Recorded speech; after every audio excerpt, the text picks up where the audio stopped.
His fingers closed around her throat before she could scream. Let go of me! Stop it! Megan's knees hit the pavement, her daughter's terrified cry cutting through the morning air. "You think you can run from me?" Derek's breath reeked of whiskey and rage. Her vision blurred, her lungs burned. Then a shadow fell across them both. A voice, low as thunder, spoke 4 words that changed everything. "Get your hands off her." The Hell's Angel had been watching, and Derek Torres had just made the worst mistake of his life. Before we continue, please subscribe and follow this story to the end. Drop a comment telling me which city you're watching from. I love seeing how far these stories travel. Now back to the story. Megan Torres had spent 2 years learning how to breathe again. 2 years of waking up without checking if he was still asleep. 2 years of walking through doorways without flinching. 2 years of teaching her daughter Rosie that not all men were monsters. And now, pushing her 7-year-old on the swings at Pine Ridge Park, she finally believed it might be true. "Higher, Mommy, higher." Rosie's laughter rang out across the empty playground, and Megan felt something loosen in her chest. Joy. Simple, uncomplicated joy. She'd almost forgotten what it felt like. "Hold on tight, baby girl." She pushed harder, watching Rosie's dark hair fly behind her like a banner. The morning was perfect. Cool autumn air, golden sunlight. The kind of morning that whispered promises of better days. Megan should have known better. She should have known that peace was just the universe holding its breath before the storm. The black SUV came out of nowhere. It screeched into the parking lot, tires screaming against asphalt. Megan's blood went cold. She knew that car. She knew it the way prey knows the sound of a predator's footsteps. "Rosie, come here. Now!" Her daughter heard the fear in her voice. The swing slowed. "Mommy!" "Come to Mommy right now, sweetheart." The SUV door slammed open, and Derek Torres stepped out like he owned the world, because in Cedar Falls, Montana, he pretty much did. 6 feet of expensive cologne and barely contained violence. His family owned half the town. His golf buddies ran the other half. And for 12 years, Megan had been his property, his punching bag, his prisoner. "Well, well, well," Derek's voice carried across the park, slurred and dangerous. "Look who we have here. My beautiful wife and my daughter playing house without me." Megan grabbed Rosie, pulling her close. "Derek, you're not supposed to be within 500 feet of us. There's a restraining order." He laughed. The sound made Megan's skin crawl. "A piece of paper. You think a piece of paper means anything to me?" He stumbled forward, and Megan caught the stench of whiskey. 10 in the morning, and he was already drunk. "I own the judge who signed that paper, sweetheart. I own this whole damn town. Stay away from us." "Or what?" Derek spread his arms wide, mocking her. "You gonna call the cops Chief Morrison and I played poker last night, lost $300 to me. You think he's gonna arrest me over your little hysteria?" Rosie pressed her face against Megan's leg, trembling. "Mommy, I'm scared." "It's okay, baby. It's okay." But it wasn't okay. Nothing about this was okay. Derek's eyes dropped to his daughter, and something shifted in his face. Something possessive and cruel. "Come here, Rosie. Come to Daddy." "She doesn't want to." "I wasn't asking you." Derek's voice hardened. "I was telling my daughter to come here. Now." Rosie whimpered. Megan's arms tightened around her. "She's not going anywhere with you. Not like this. Not when I'm what?" Derek closed the distance between them, and Megan stumbled backward. "Drunk. Angry. What, Megan, say it. I dare you." Her back hit the swing set pole. Nowhere left to run. "You always did talk too much." Derek's hand shot out, grabbing her arm. His fingers dug into the same spots they always did, finding the familiar pressure points that made her gasp in pain. That was always your problem, running your mouth when you should have been keeping it shut. Let go of me. Make me. Rosie started crying. Full, terrified sobs that broke something inside Megan. Derek, please. You're scaring her. Whatever you want, we can talk about it. Just not here. Not in front of Rosie. He yanked Megan closer, his breath hot against her face. She should see this. She should see what happens when Mommy tries to take what belongs to me. His free hand grabbed Megan's throat. The world narrowed to the pressure on her windpipe, the spots dancing in her vision, her daughter's screams somewhere far away. You thought you could leave me. Derek squeezed harder. You thought some lawyer and some paperwork could change what you are, what you've always been. Megan clawed at his wrist. Couldn't breathe. Couldn't think. You're mine, Megan. Till death do us part. Remember. Her knees buckled. The ground rushed up to meet her gravel, biting into her palms as she fell. Mommy! Rosie's scream cut through the haze of pain and fear. Derek stood over Megan, his shadow blocking out the sun. Now you're exactly where you belong. On your knees, looking up at me. He reached for Rosie. That's when the motorcycle engine cut off. Neither of them had noticed the bike parked 50 yards away. Neither of them had seen the man sitting on it, watching the scene unfold, with eyes that had witnessed too much violence to stay silent. He walked toward them now, unhurried, deliberate, each step carrying the weight of a decision already made. Get your hands off her. Derek spun around, and for the first time Megan saw something other than rage in his eyes. Uncertainty. The stranger was massive. 6'4" at least, with shoulders like a linebacker and arms covered in faded tattoos. His leather jacket bore patches that Derek recognized immediately, the Iron Wolves MC, Hell's Angels. This doesn't concern you. Derek's voice lost some of its edge. I'm making it concern me. The stranger stopped 10 feet away, close enough to act, far enough to assess. Everything about him radiated calm, controlled power. My name is Stone, he said, and I'm going to ask you one more time. Let them go. Derek's grip tightened on Megan's hair. She hadn't even realized he'd grabbed it. Do you know who I am? Do you know what I can do to you? I know exactly who you are. Stone's voice never rose above that low rumble. I know you're Derek Torres. I know your daddy built half the buildings in this town. I know you think that makes you untouchable. He took one step forward. It doesn't. The air between them crackled with tension. Megan watched, barely breathing, as two alpha males measured each other. You're making a mistake, Derek said. A big one. Wouldn't be my first. Stone's gaze dropped to Megan, and something passed between them. An understanding. A promise. Ma'am, I need you to take your daughter and walk over to my bike. Can you do that? Megan nodded, not trusting her voice. Don't you move. Derek yanked her hair harder. Don't you dare! Stone moved. It wasn't fast exactly. It was efficient. One moment he was standing there still as a statue. The next his hand was wrapped around Derek's wrist, applying pressure to a point that made Derek's fingers spasm open. Megan stumbled away, scooping up Rosie in one motion. We can do this the easy way, Stone said, his voice still maddeningly calm. Or we can do this the way where you wake up in the hospital wondering why your arm doesn't work anymore. Your choice. Derek's face twisted with rage and pain. You're dead. You hear me?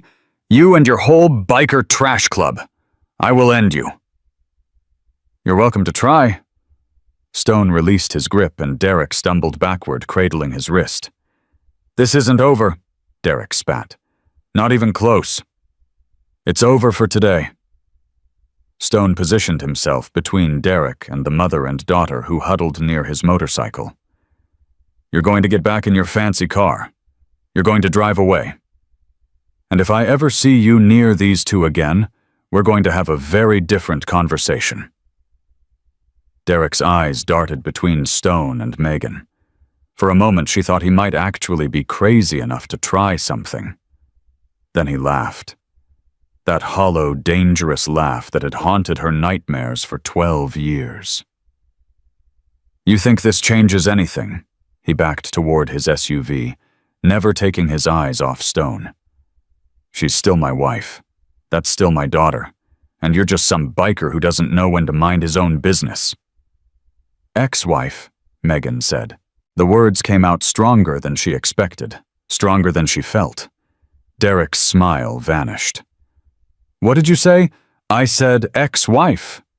She was shaking. God, she was shaking so bad, but she forced herself to stand straight. I haven't been your wife for 2 years, and I never will be again. Something ugly flashed across Derek's face, something that promised pain and retribution. We'll see about that. He climbed into his SUV, slamming the door. The engine roared to life. We'll see. The black vehicle tore out of the parking lot, leaving tire marks and the smell of burnt rubber. Silence. Rosie's soft crying was the only sound. Stone turned to face them, and Megan saw something unexpected in his weathered face. Gentleness. You okay? Megan tried to answer, tried to form words. Instead, her legs gave out. Stone caught her before she hit the ground. It's all right, he said softly, supporting her weight like she weighed nothing. You're safe now. Both of you. I've got you. Megan looked up at this stranger, this Hell's Angel, who'd appeared out of nowhere to save her life, and burst into tears. 2 years of freedom, and it had taken 5 minutes for Derek to reduce her to this. Shaking. Crying. Broken. I'm sorry, she gasped. I'm so sorry. I don't usually... I can't... Hey! Stone's voice cut through her spiraling panic. Look at me. She did. His eyes were the color of storm clouds, gray and deep, and filled with something that looked almost like understanding. You have nothing to apologize for, not a single thing. You hear me? Rosie tugged at Megan's shirt. Mommy, who's the big man? Stone crouched down, bringing himself to Rosie's eye level. The fearsome biker, the Hell's Angel, made himself small and unthreatening for a terrified 7-year-old. My name's Stone, he said gently. I'm a friend. Is that okay? Rosie looked at her mother. Megan nodded, wiping her tears. Okay, Rosie whispered. You scared the bad man away. Yeah. Stone's jaw tightened almost imperceptibly. I did. Will he come back? The question hung in the air. Megan watched Stone's face, searching for the lie, for the false comfort that every other man had offered her over the years. But Stone looked at Rosie with complete honesty. He might try, but I'm going to make sure he doesn't get close enough to hurt you or your mama again. That's a promise. Rosie considered this with the gravity only a child could muster. Then she reached out and touched one of the tattoos on Stone's forearm. A wolf's head snarling in faded ink. Is that a doggy? The corner of Stone's mouth twitched. It's a wolf, actually. I like wolves. They protect their families. Stone's eyes flickered to Megan. Yeah, they do. Megan finally found her voice. I can't thank you enough. If you hadn't been here... Don't think about that. Stone straightened up. What matters is what happens next. You got somewhere safe to go. Family, friends. Megan shook her head. My parents are gone. My sister lives in California, but we haven't spoken in years. Derek made sure of that. He made sure I had no one. What about the restraining order, the police? A bitter laugh escaped her. The police chief is his friend. The judge who signed the order plays golf with him every Sunday. In Cedar Falls, Derek Torres is untouchable. Stone was quiet for a long moment. Then he reached into his jacket and pulled out a worn business card. Stone's Garage, he said, pressing it into her hand.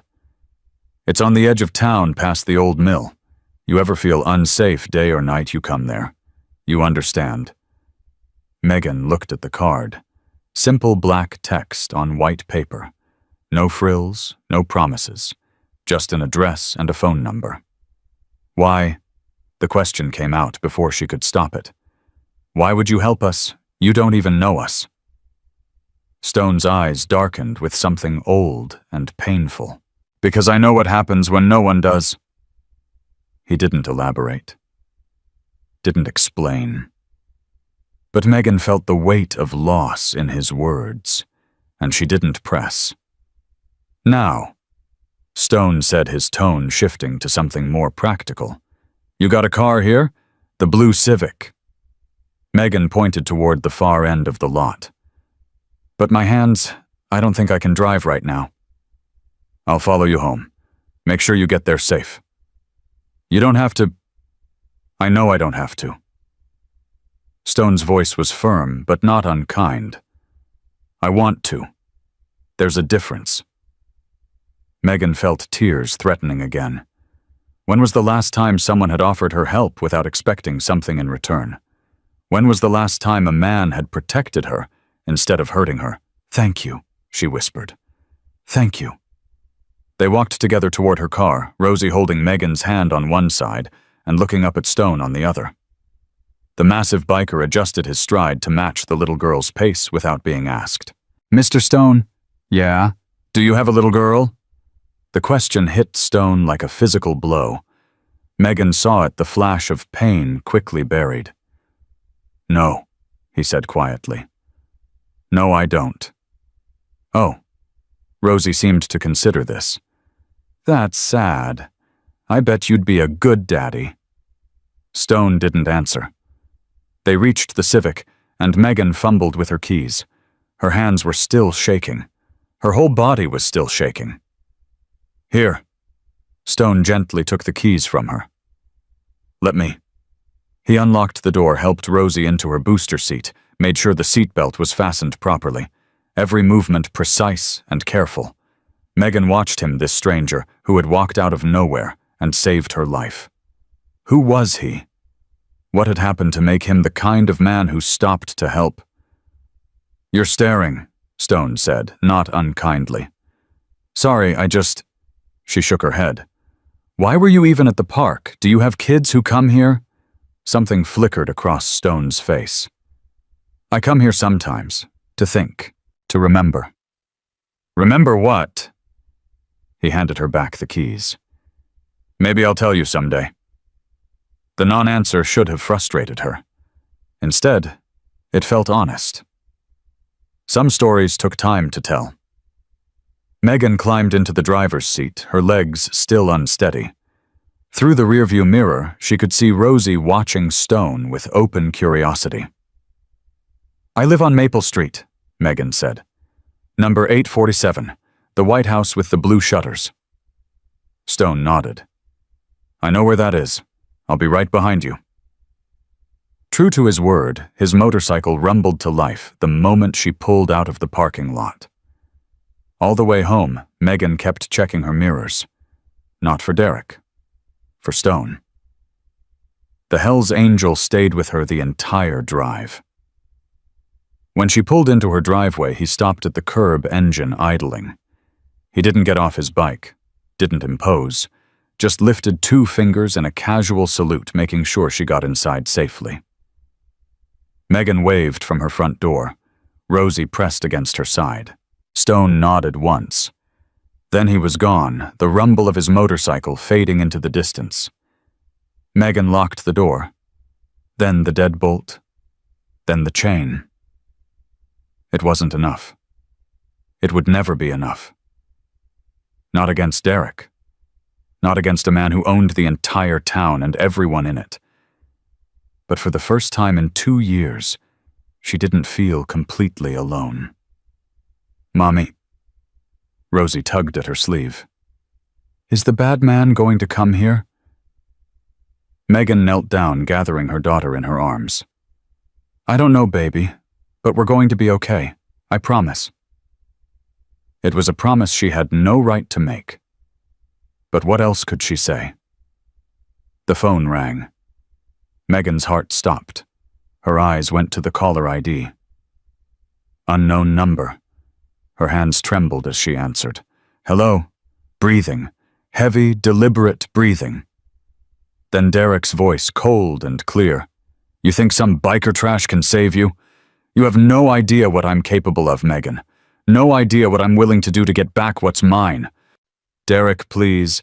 That's my daughter, my blood, and you are going to give her back to me, one way or another." A pause. "Sleep well, sweetheart, while you still can." The line went dead. Megan stood frozen, the phone still pressed to her ear. Her blood had turned to ice. Rosie looked up at her with worried eyes. "Mommy, who was that?" Megan forced herself to smile, forced herself to breathe. "Nobody, baby. Just a wrong number." But as she held her daughter close that night, listening to every creak and whisper in the darkness, Megan knew the truth. The wrong number was just the beginning, and the nightmare was far from over. The next morning came too fast, and not fast enough. Megan had barely slept. Every sound had jerked her awake, the house settling, a car passing outside the wind against the windows. She'd checked on Rosie 7 times before dawn, making sure her daughter was still there, still breathing, still safe. Now exhausted and running on coffee and fear, she drove to work at Cedar Falls Medical Clinic with Rosie in the back seat, too afraid to let her go to school. "Mommy, why can't I go see my friends?" "Because..." Megan searched for an explanation that wouldn't terrify her daughter. "Because you're going to help Mommy at work today. Won't that be fun? Will there be shots?" Despite everything. Megan laughed. "No shots, I promise." The clinic was a small brick building on Main Street, sandwiched between a hardware store and a coffee shop. Megan had worked there for 18 months, her first real job after leaving Derek. The pay was terrible, and the hours were long, but it was hers, something Derek couldn't take. Or so she'd thought. "Good morning, Megan." Dr. Patricia Wells, the clinic's founder, met her at the door with a troubled expression. "Can we talk in my office?" Megan's stomach dropped. "Of course. Let me just get Rosie settled." She found a corner in the waiting room with some coloring books, kissed her daughter's forehead, and followed Dr. Wells down the hall. The older woman closed the office door behind them. "Megan, I received some concerning information this morning." "What kind of information?" Dr. Wells wouldn't meet her eyes. "An anonymous complaint about you, claiming that you've been unstable, erratic, that you've been stealing medication from our supply." "What?" Megan felt the blood drain from her face. "That's insane. I would never..." "I know." Dr. Wells held up a hand. "I've worked with you for 1.5 years. I know your character. But the complaint was filed with the state medical board. I have to take it seriously." "Who filed it? Who would..." But even as the question left her mouth, Megan knew. Derek. It had to be Derek. The complaint was anonymous. Dr. Wells finally looked at her, and Megan saw genuine concern in her eyes. "Megan, is there something going on? Something I should know about?" The temptation to tell the truth was overwhelming. To spill everything. Derek's abuse, his threats, the incident at the park. But what good would it do? Dr. Wells couldn't protect her. No one could. "It's personal," Megan said quietly. My ex-husband, he's trying to make my life difficult. The restraining order. You know about that. Small town. Dr. Wells sighed heavily. Listen, I can't make this complaint go away. The board will investigate. But I can tell them that in my professional opinion, you're one of the best nurses I've ever worked with. Thank you. Megan's voice cracked. I don't know what to say. Say you'll be careful. Dr. Wells reached out, squeezing her hand. Derek Torres is not someone to underestimate. His family has destroyed better people than us. The words hit Megan like a bucket of cold water. Not because they were surprising, but because they confirmed what she already knew. She was fighting a war she couldn't win. The morning passed in a blur of patience and paperwork. Megan went through the motions, checking vitals, drawing blood, offering comfort. But her mind was elsewhere. Derek had moved faster than she'd expected. The anonymous complaint was just the first shot. There would be more. There always was with him. She was updating patient files when her phone buzzed. A text from an unknown number. I see you brought her to work. Smart. But you can't protect her forever. Megan's hands went cold. She looked up, scanning the clinic windows. Was he out there watching another buzz? Nice blue scrubs, by the way. They match your eyes. She was going to be sick. Megan? Her colleague Sarah appeared at her elbow. You okay? You look pale. Fine. I'm fine. Megan shoved the phone in her pocket. Just tired? You sure? Because there's a guy out front asking for you? Her heart stopped. What guy? Big dude, leather jacket, looks like he could bench press a truck. Stone. Relief flooded through her so fast she felt dizzy. I'll be right there. She found him in the waiting room, somehow making the plastic chairs look absurdly small. He stood when he saw her, his gray eyes sweeping over her face with obvious concern. You look like hell. Thanks. Really builds the confidence. The ghost of a smile crossed his face. Rough night. You could say that. Megan pulled him aside, away from curious ears. He called. Last night. Threatened me. And this morning someone filed a complaint with the medical board. Anonymous, but it was him. Of course it was him. The words tumbled out, sharp and bitter. He's going to destroy my life, my job, my custody, everything, and there's nothing I can do to stop him. Stone was quiet for a long moment. When he spoke, his voice was calm, steady. There might be. What do you mean? Come to the garage tonight, after work. Bring your daughter. He pressed a hand against his jacket pocket, and Megan heard the crinkle of paper. I want you to meet some people. What people? People who've dealt with men like Derek before. His gray eyes held hers. People who don't scare easy. Before she could respond, the clinic door swung open. Sergeant Rita Vasquez walked in her police uniform, pressed, and her expression unreadable. Behind her stood a man in an expensive suit, Derek's lawyer. Megan Torres. Sergeant Vasquez's voice was flat professional. We need to speak with you, regarding a custody matter. Stone stepped forward, positioning himself between Megan and the officers. She has a right to have her own attorney present. And you are a concerned citizen. The lawyer. Megan recognized him now. Harrison Webb, the most expensive attorney in 3 counties, smiled like a snake. Mr. Torres has filed an emergency motion for temporary custody of the minor child Rosie Torres on grounds of maternal instability and dangerous associations. The floor seemed to tilt beneath Megan's feet. Dangerous associations. Stone's voice was dangerously quiet. Meaning me. Meaning her.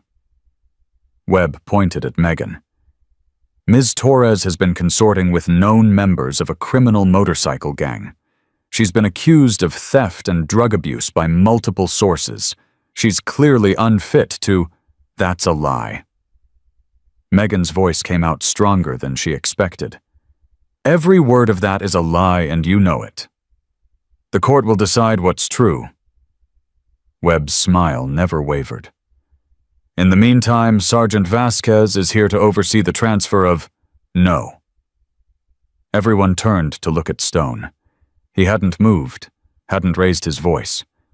But something in his posture had shifted, something that made even Sergeant Vasquez take a step back. No. Webb's smile flickered. I have a court order. Then you can show it to her attorney, at a proper hearing, with proper notice. Stone's gray eyes were ice. What you're trying to do right now, that's called intimidation. And I don't care how many judges owe Derek Torres favors, it's not going to work. The standoff stretched for an endless moment. Finally, Sergeant Vasquez cleared her throat. He's right. This isn't procedure. We need to do this properly. The judge specifically said, I don't care what the judge said. For the first time, Vasquez met Megan's eyes. Something complicated passed between them. Ms. Torres will be notified of the hearing through proper channels. That's the law. Webb's face reddened. This isn't over. It never is. Stone stepped aside, clearing a path to the door. After you. The lawyer left in a fury of expensive cologne and muttered threats. Sergeant Vasquez lingered a moment longer. Ms. Torres, she said quietly, you should get a lawyer. A good one. And maybe— Her eyes flicked to Stone. Maybe keep your distance from certain associations. For your own sake. Then she was gone. Megan stood frozen, her world crumbling around her. Stone touched her arm. Hey, look at me. She did. This isn't over, he said. Not even close. But you're not alone anymore. You understand, you're not fighting this by yourself. Why? The question tore out of her. Why do you care? You don't even know me. Stone was silent for a long moment. When he spoke, his voice was rough with something old and painful. I had a sister. Her name was Sarah. He swallowed hard. She was married to a man like Derek. Rich, connected, untouchable. She called me one night, terrified, begging for help. But I was 3 states away, working a job. I told her I'd be there in the morning. His jaw tightened. She didn't make it to morning. Megan felt her heart crack. Stone. So when I ask you why I care— He met her eyes, and she saw the ghosts that haunted him. That's why. Because I couldn't save her.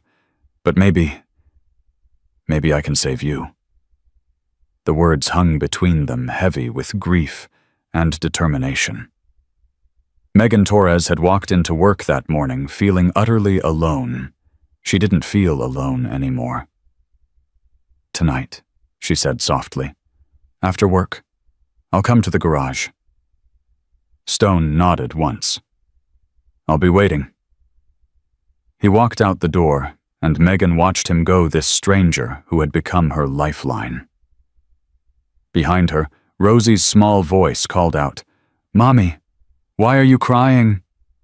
Megan wiped her eyes, squared her shoulders. I'm not crying, baby. I'm just thinking. About what? About wolves, Megan thought.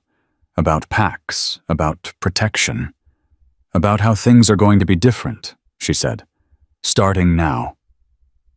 She had no idea how right she was, or how much worse things would get before they got better. The garage sat at the edge of town like a fortress. Megan pulled into the gravel lot just after 6, her hands white-knuckled on the steering wheel. Rosie had fallen asleep in the back seat, exhausted from a day of hiding in the clinic's break room while her mother pretended everything was fine. Nothing was fine. 3 motorcycles were parked outside, chrome and leather and the promise of something dangerous. Megan almost turned around right then, almost drove away. Then the door opened, and Stone stepped out. "You came." "I said I would." He nodded, his eyes moving to the sleeping child in the back seat. "She okay?" "She's tired, scared." Megan's voice cracked. "She keeps asking when Daddy's going to come back. I don't know what to tell her." "Tell her the truth. Kids can handle more than we think." Megan wanted to argue, wanted to say that Rosie was too young, too innocent, too fragile. But looking at Stone's weathered face, she understood something. He wasn't talking about Rosie. He was talking about himself. "Come inside," Stone said. "There are people waiting to meet you."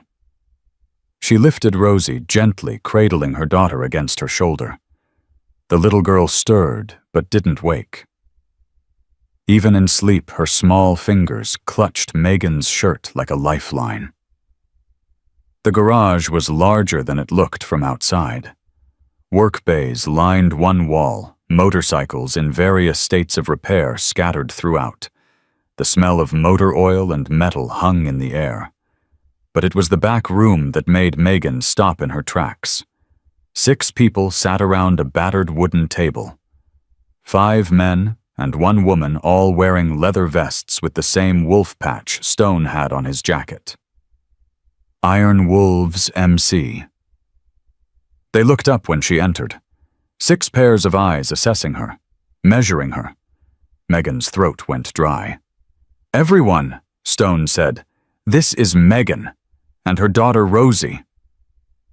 Silence. Then the woman stood. She was maybe 50, with silver-streaked hair pulled back in a tight braid and arms as muscled as any of the men's. "I'm Jackie." Her voice was surprisingly warm. "Stone's told us about your situation. He has. Don't look so surprised. We take care of our own around here." "But I'm not." Megan hesitated. "I'm not one of you. I don't even know you." "Not yet." Jackie pulled out a chair. "Sit. We have a lot to talk about." Stone took Rosie from Megan's arms, and she almost resisted. Almost pulled her daughter back. But something in his eyes made her let go. "She'll be safe with me," he said quietly. "I'll put her down in the office. There's a couch." Megan nodded, her heart hammering. When Stone returned, the meeting began. The man at the head of the table spoke first. Big bald, with a beard that reached his chest. "Name's Marcus. I'm the president of this chapter." "President? Think of it like a mayor, but with better parking." A few chuckles rippled around the table, easing some of the tension. "Stone tells us you've got a problem," Marcus continued. "A big one. Derek Torres." Just hearing the name made Megan flinch. "I know that family," Marcus said. "His daddy tried to shut us down twice back in the 90s. Failed both times. The Torres clan thinks they own this town, but they don't own us." "With all due respect," Megan said carefully, "I don't see how you can help. Derek has lawyers, judges. The police chief plays poker with him every week." "We know." "Then what can you possibly do?" Marcus leaned forward, his dark eyes intense. "We can do what we've always done. We can watch. We can protect. And when the time is right, we can make sure certain information finds its way to certain people." "What kind of information?" Jackie spoke up. "Derek Torres isn't just an abuser, honey. He's dirty. Has been for years. Bribes, fraud, witness intimidation. The kind of stuff that would make a federal prosecutor weep with joy." Megan's breath caught. "You have proof?" "Not yet, but we know where to look." Jackie's smile was razor sharp. "The Torres family has made a lot of enemies over the years. Enemies who've been waiting for a chance to talk." Stone pulled up a chair beside Megan. "This isn't just about you anymore. Derek went after one of ours when he came at you in that park. The club doesn't forget that." "One of yours I'm not. You are now. Marcus's voice left no room for argument. The moment Stone stepped in, you became our responsibility. That's how this works. Megan felt tears burning behind her eyes. When was the last time anyone had fought for her? When was the last time she hadn't been completely alone? I don't know what to say. Say you'll let us help. Jackie reached across the table, covering Megan's hand with her own. Say you're done running. Before Megan could answer, her phone buzzed. She looked down at the screen and felt her blood turn to ice. A photo of Rosie, sleeping on the clinic floor earlier that day, taken through the window. The caption read, "Such a pretty little girl. Be a shame if something happened to her." Megan couldn't breathe, couldn't think. Stone saw her face change. What is it? She handed him the phone. The temperature in the room dropped 20 degrees. Stone's jaw clenched so hard Megan could hear his teeth grinding. He passed the phone to Marcus without a word. Son of a bitch. Marcus stood abruptly, his chair scraping against the floor. He was watching the clinic all day. He knows where I work, where I live. Megan's voice shook. He knows everything. Not everything. Stone's voice was deadly calm. He doesn't know about us. He doesn't know we're coming. Coming where? What are you going to do? Marcus was already on his phone, barking orders. I need eyes on the Torres house. And someone get me Vasquez's personal number. Vasquez? Megan stared. The cop. She's on Derek's side. Rita Vasquez is nobody's side but her own. Jackie stood pulling on her leather jacket.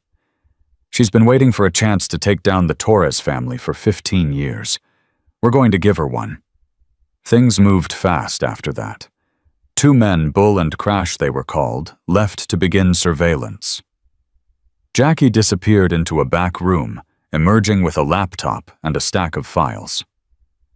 Everything we have on Derek Torres, she explained, spreading papers across the table. Business dealings, property records, lawsuits that mysteriously disappeared. Megan looked at the mountain of evidence. How long have you been collecting this, since his father tried to shut down our chapter back in '94? Jackie's eyes were cold. We never forget, and we never forgive. Stone guided Megan to a chair, pressing a cup of coffee into her hands. Drink. You're going to need it. The next 3 hours were a blur of planning and strategy. Marcus laid out the approach.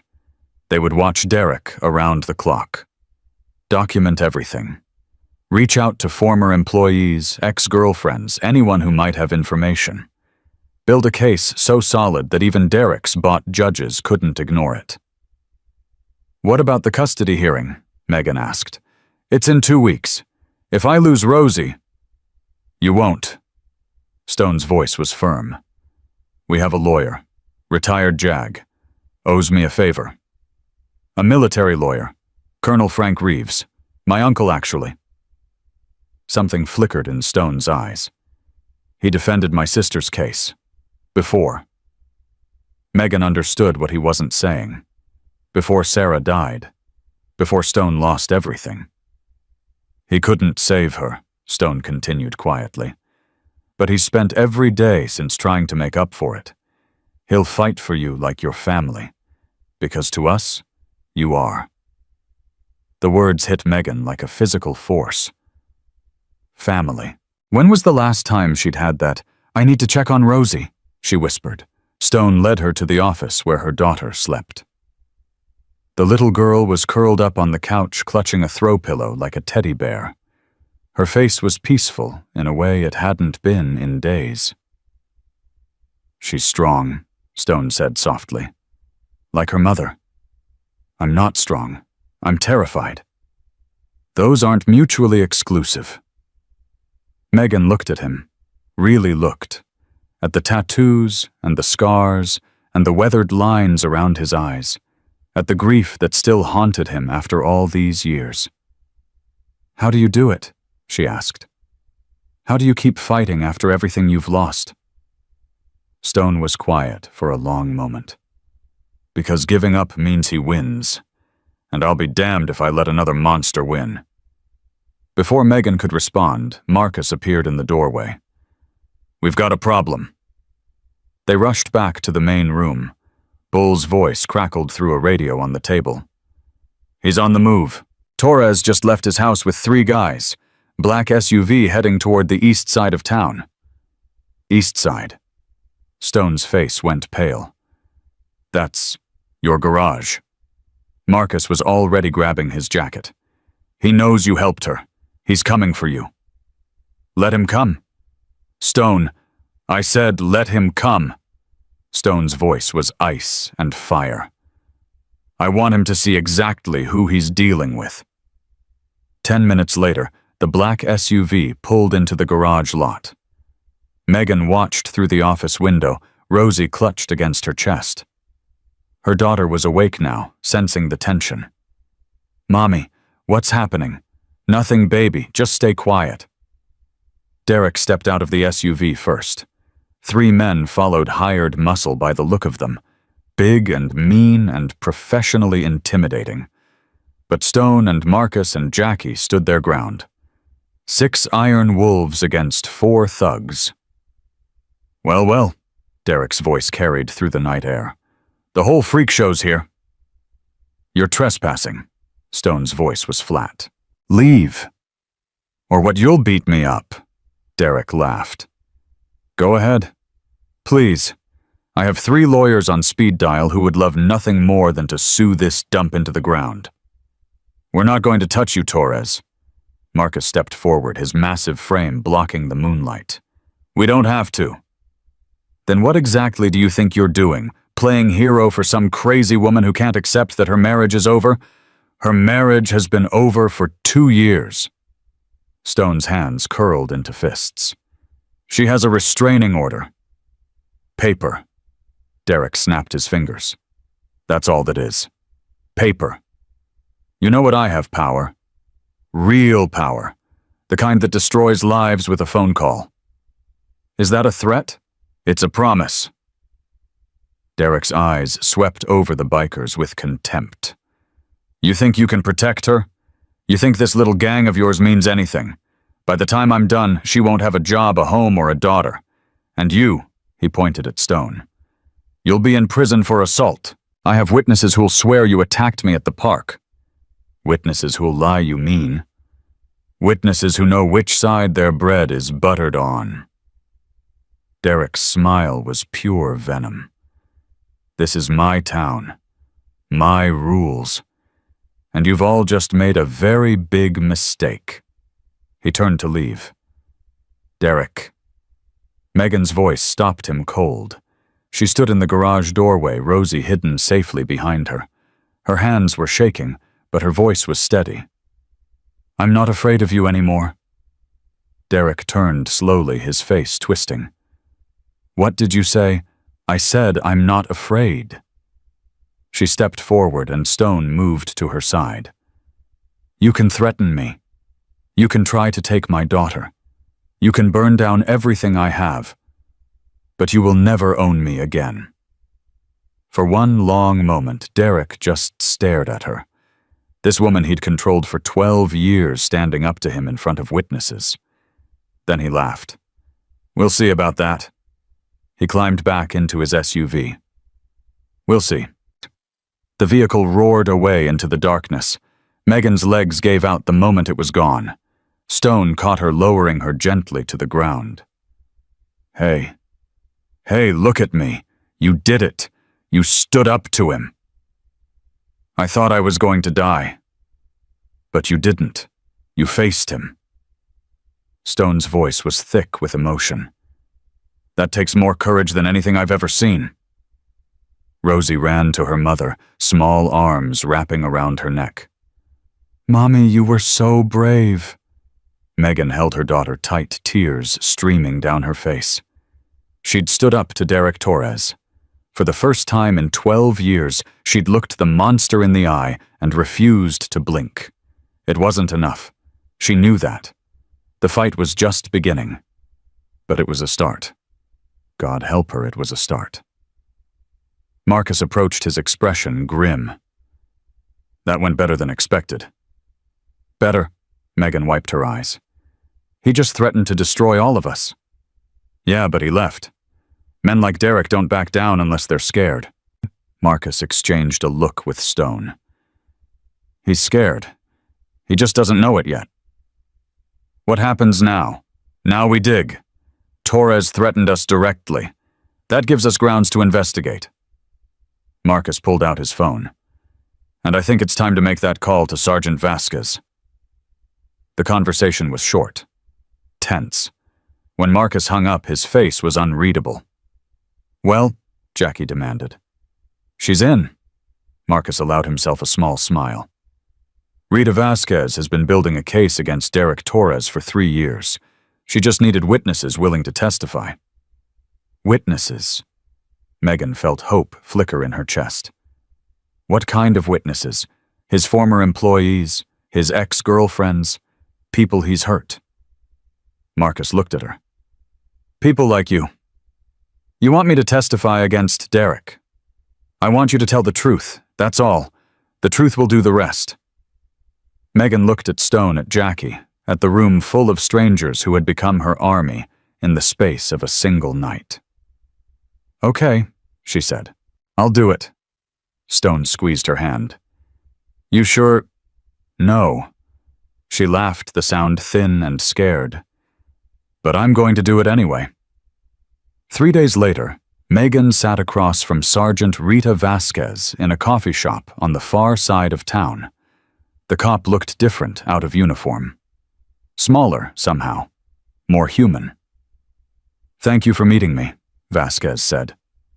I know you don't trust me. Should I? Vasquez flinched.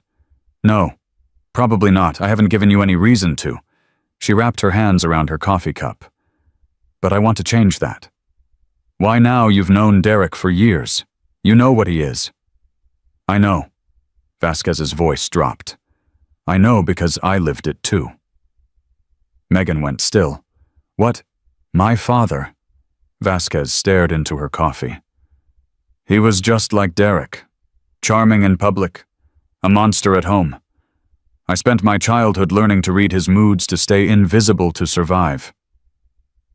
I had no idea. Nobody does. That's how it works, right? Vasquez finally met her eyes. When I saw you at the clinic when that lawyer was trying to take your daughter, I saw myself. I saw my mother. What happened to her? She stayed. Vasquez's jaw tightened. She stayed until it killed her. Heart attack at 52, but we both know what really killed her. Years of fear, years of walking on eggshells. Megan felt tears threatening again. I'm so sorry. Don't be sorry. Be angry. Vasquez leaned forward, intensity burning in her eyes. I joined the force to stop men like my father. Like Derek. But this town... She shook her head. The system is broken. Derek owns too many people. Then how do we fight him? We go around the system. State investigators. Federal if we have to. Vasquez pulled a folder from her bag. I've been collecting evidence for 3 years. Financial records. Testimony from former employees. A paper trail that leads straight to hell. Why haven't you used it? Because I needed someone willing to be the face of the case. Someone brave enough to stand up and say what he did. Vasquez pushed the folder across the table. I needed you. Megan opened the folder. Page after page of documentation. Receipts, photographs, sworn statements. This is enough to bury him. It's enough to start. But we need more. We need your story, Megan. Every detail, every bruise, every threat. The thought made Megan's stomach turn, reliving 12 years of hell, exposing her wounds to the world. But then she thought of Rosie, of the photo Derek had sent, of his promise to take her daughter. When do we start? Vasquez smiled, the first genuine smile Megan had ever seen from her. Right now. The next week was brutal. Megan told her story. All of it. The first time Derek hit her. The years of escalation. The isolation from friends and family.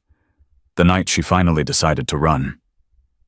She told it to Vasquez, to the state investigator who arrived 3 days later, to the federal agent who came after that.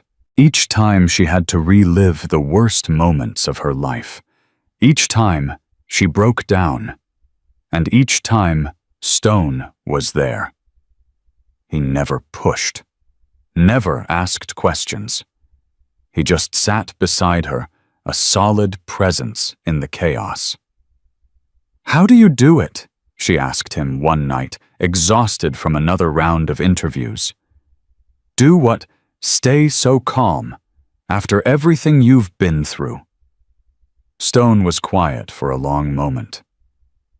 "I'm not calm. I'm just good at pretending. Could have fooled me. That's the point."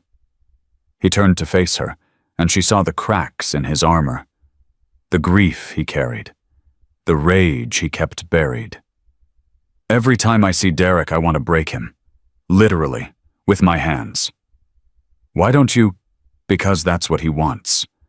He wants us to make a mistake, to give him ammunition." Stone's jaw tightened. "So I stay calm. I follow the rules, and I wait for the right moment. What happens when the moment comes? Then I don't have to pretend anymore." The custody hearings arrived like a death sentence. Megan stood outside the courthouse, Rosie's hand gripping hers so tight it hurt. Stone was beside her. Jackie. Marcus. 6 iron wolves in pressed shirts instead of leather vests.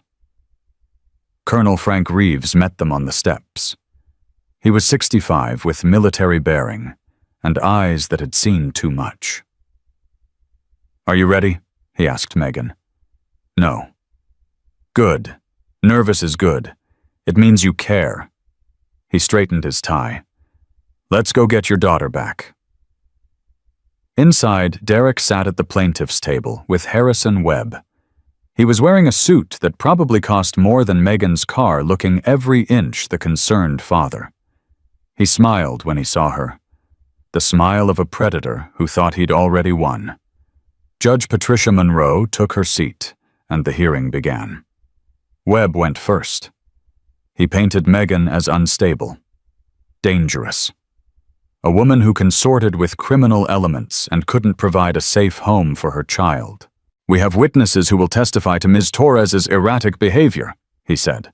"Colleagues who question her mental stability. And of course there's her association with the Iron Wolves Motorcycle Club, a known criminal organization." Colonel Reeves rose slowly. "Your Honor, I'd like to address those allegations." "Proceed." "First, the Iron Wolves are not a criminal organization. They're a registered non-profit that provides community services, including support for domestic violence survivors." He laid a stack of documents on the judge's desk. "Second, the witnesses Mr. Webb refers to were all paid by Derek Torres. We have bank records proving it." The courtroom erupted. Webb's face went red. "That's outrageous. Those records are obtained legally through a federal investigation." Colonel Reeves's voice cut through the chaos.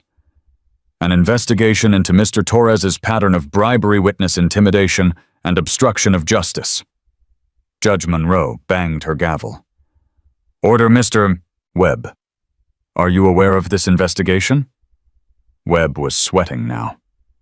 "Your Honor, this is a transparent attempt to—" "I asked you a question. Are you aware?" The silence stretched. "I invoke attorney-client privilege." "That's not an answer." Judge Monroe's eyes were cold. "Colonel Reeves, you may continue." What followed was a masterpiece of legal destruction. Colonel Reeves called witness after witness, former employees who testified about Derek's abuse, ex-girlfriends who described patterns of control and violence, a forensic accountant who explained the financial crimes hidden in Derek's business records. And then Megan took the stand. Her hands shook as she recounted 12 years of marriage. The broken bones, the threats. The night Derek held a knife to her throat and whispered that he'd kill her if she ever tried to leave. She cried. She faltered. But she didn't stop. When it was over, Derek's perfect facade had crumbled. Judge Monroe didn't hesitate. Based on the evidence presented, I'm denying the emergency custody motion. Furthermore, I'm referring Mr. Torres's conduct to the district attorney for criminal investigation. Derek shot to his feet. You can't do this. Do you know who I am? I know exactly who you are. Judge Monroe's voice was ice. And frankly, Mr. Torres, I'm ashamed it took this long for someone to stop you. Court was adjourned. Megan walked out of that courthouse with her daughter in her arms and tears streaming down her face. She'd won. Against all odds, against all of Derek's money and power and connections, she'd won. Stone was waiting on the steps. How does it feel? Like I can finally breathe. He nodded slowly. That's just the beginning. She knew he was right. Derek Torres wasn't defeated. Not yet. The criminal investigation would take months, the trial even longer. But standing there, surrounded by people who had fought for her, Megan felt something she hadn't felt in years. Hope. Real, genuine hope. Then her phone buzzed, a text from an unknown number. You think you've won. This is far from over. Enjoy your victory while you can. Megan's blood ran cold. She showed Stone the message. His face hardened. Let him come. We'll be ready. But even as he said it, Megan saw something in his eyes. Worry. Because they both knew Derek Torres wasn't the kind of man who accepted defeat. He was the kind of man who burned everything to the ground. And the fire was just beginning. 3 days after the custody hearing, Megan woke to the smell of smoke. At first, she thought she was dreaming. The nightmare kind, where Derek was standing over her bed with a lit match, whispering that if he couldn't have her, no one would. But the smoke was real, and it was getting thicker. Rosie! Megan threw off her covers and ran down the hall. Rosie, wake up! Her daughter's room was already filling with gray haze. Rosie sat up, coughing, her eyes wide with terror. Mommy, what's happening? We have to go, now! Megan grabbed her daughter and ran for the stairs. The smoke was worse here, billowing up from below like a living thing. Heat pressed against her skin, and somewhere beneath them, she heard the crackle of flames. Cover your mouth, baby. Don't breathe. They made it to the front door. Megan's hand closed around the knob, and she screamed. The metal was burning hot, searing her palm.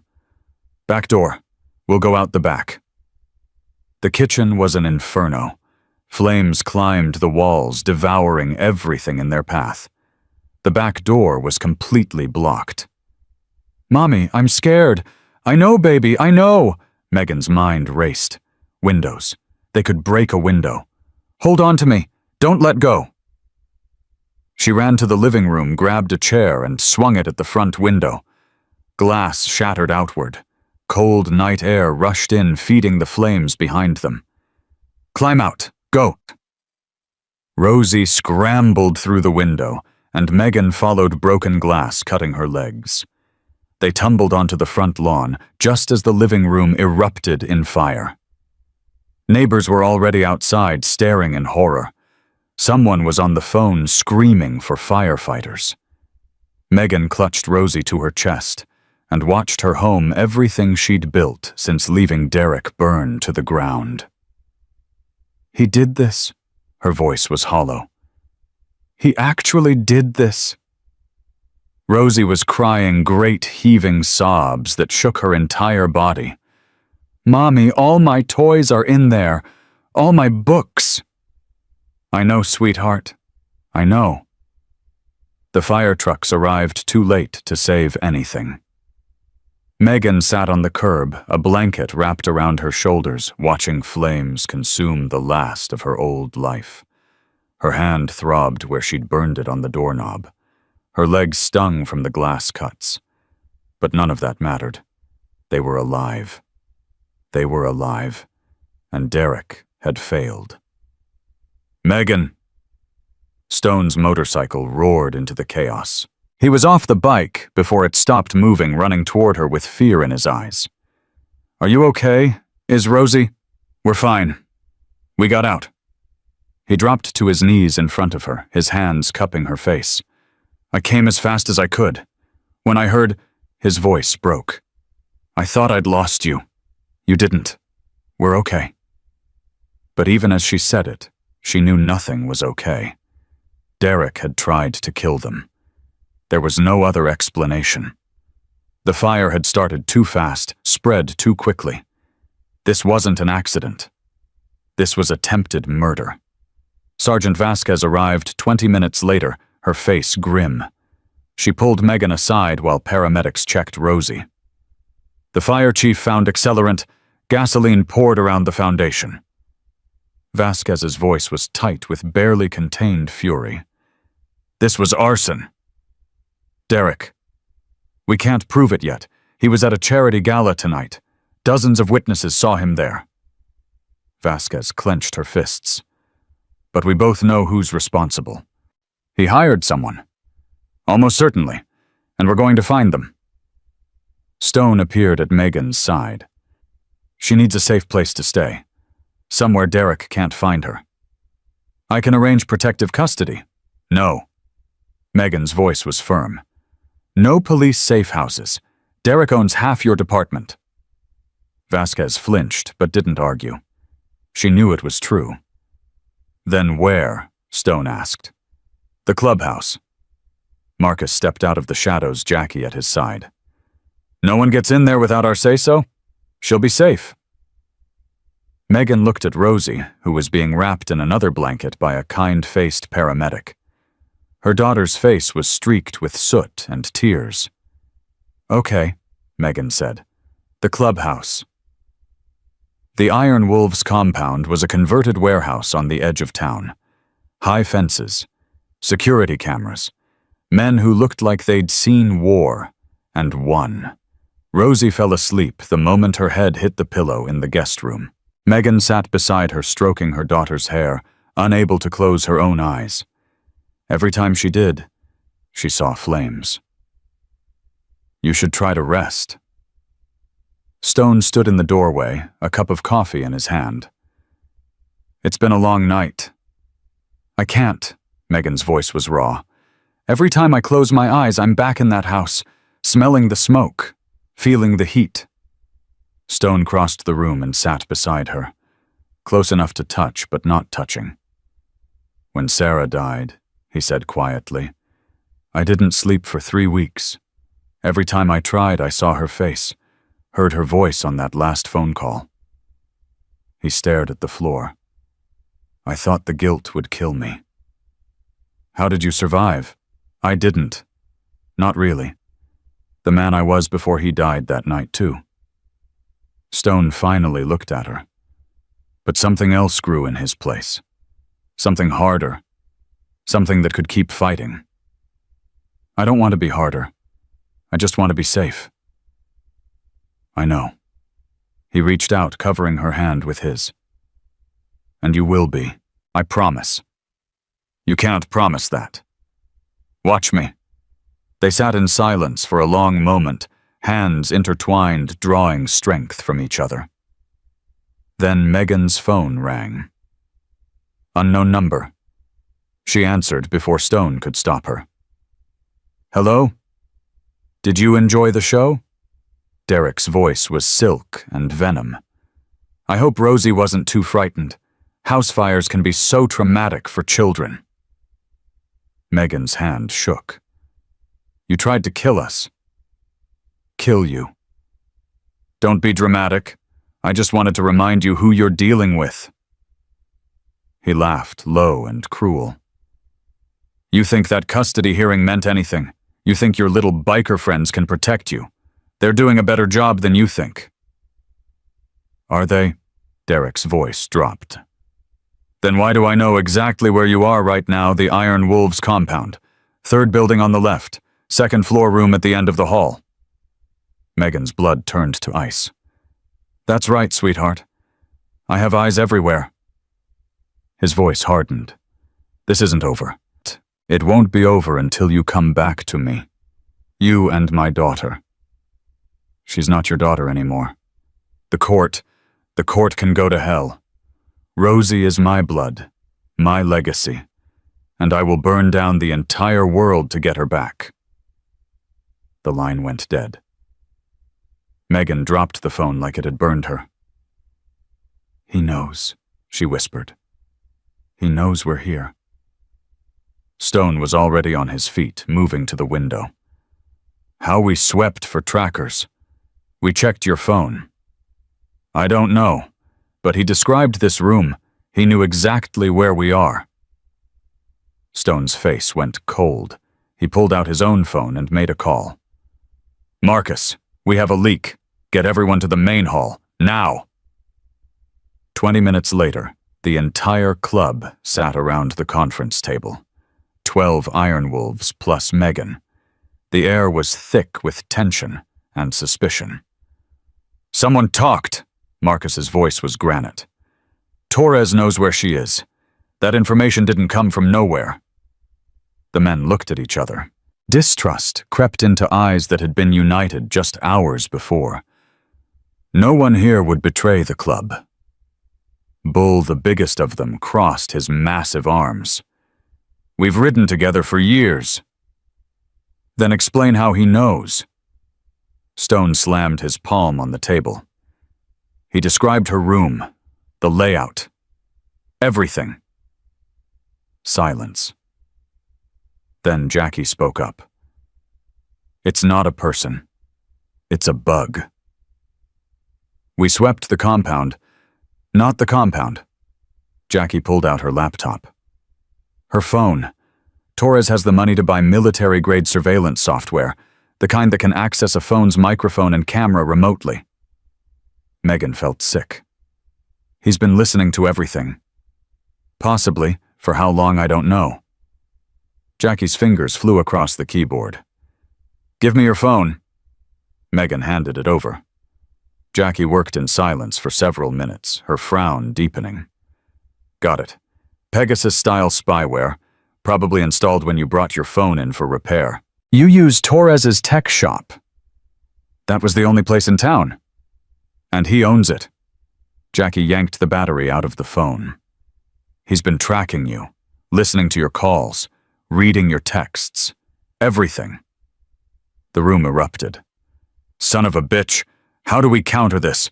We tear his whole operation down. Marcus raised his hand for silence. First, we handle the immediate threat. Megan needs a clean phone. Prepaid, untraceable.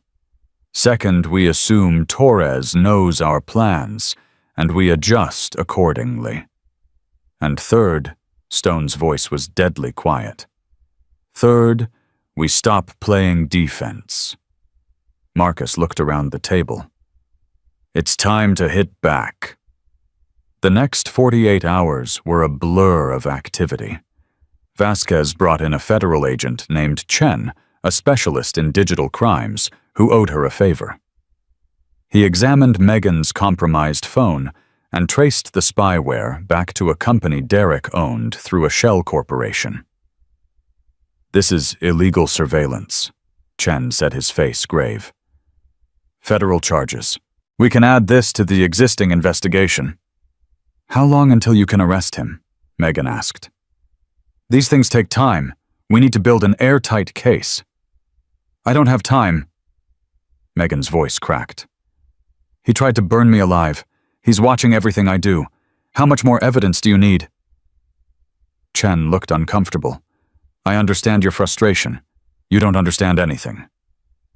Stone stepped forward, protective. She's living in fear while you collect paperwork. Her daughter wakes up screaming from nightmares. How much more does she have to suffer before someone actually does something? The agent had no answer. That night, Megan sat alone in her room at the compound, staring at the wall. Rosie was finally asleep, exhausted from another day of hiding. A knock at the door. "It's me," Stone's voice. "Come in." He entered carrying 2 cups of tea. "Jackie says chamomile helps with stress."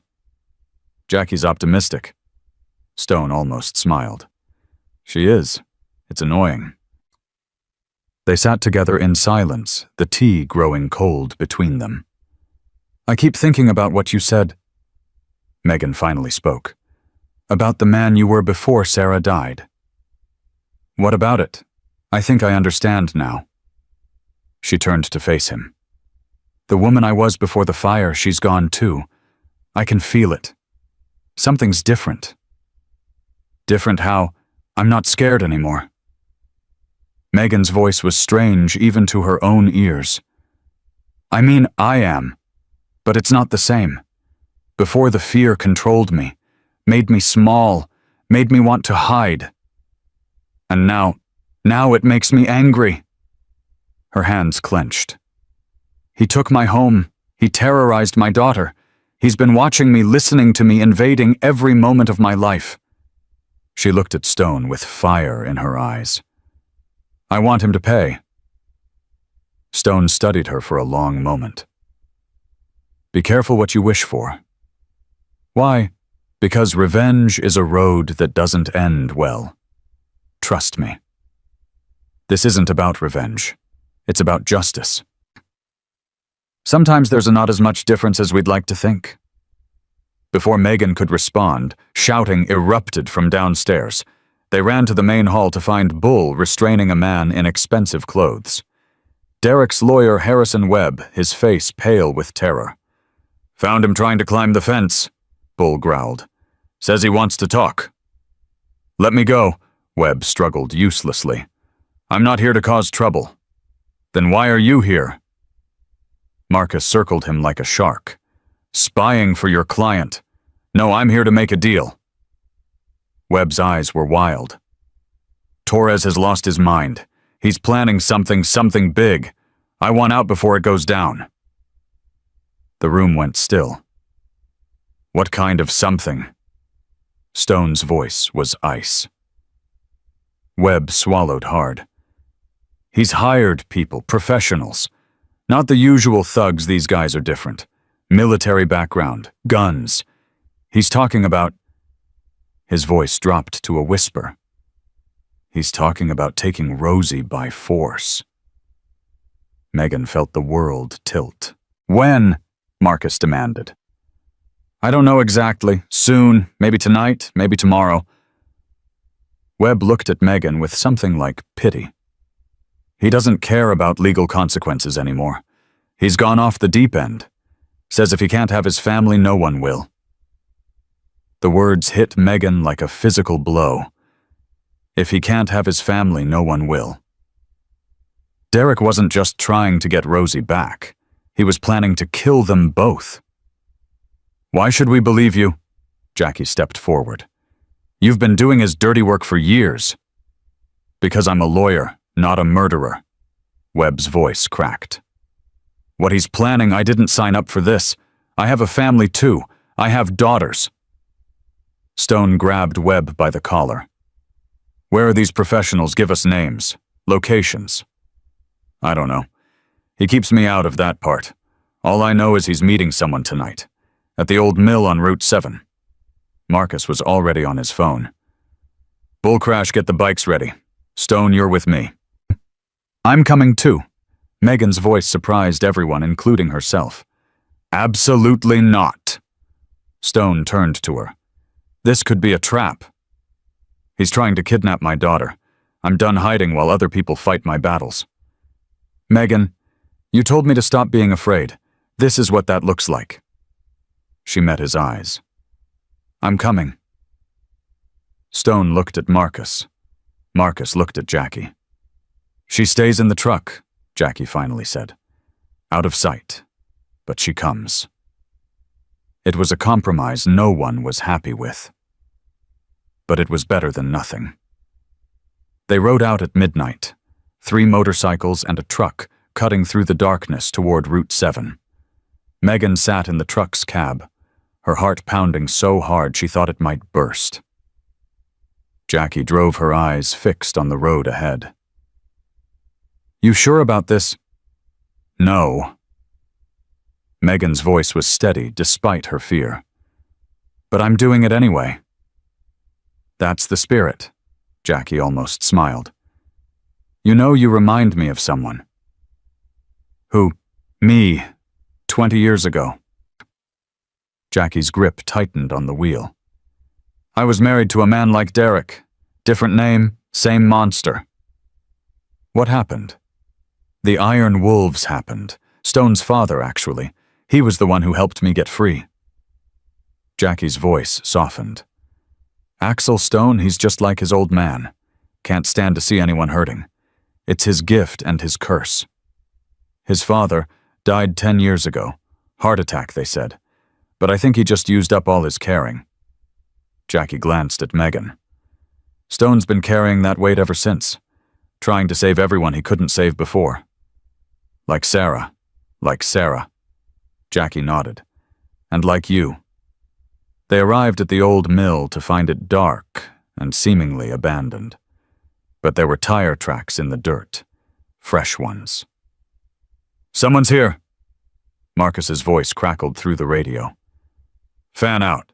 Stay quiet." Megan watched through the truck's window as the Iron Wolves moved like shadows through the darkness. Her breath fogged the glass. Minutes passed.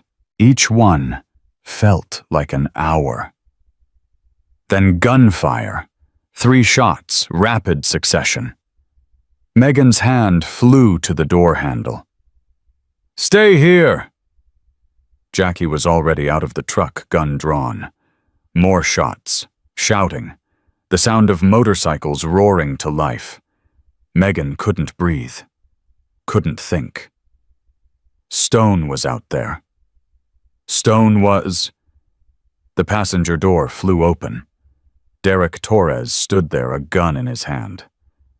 "Hello, sweetheart." His smile was wrong. Broken.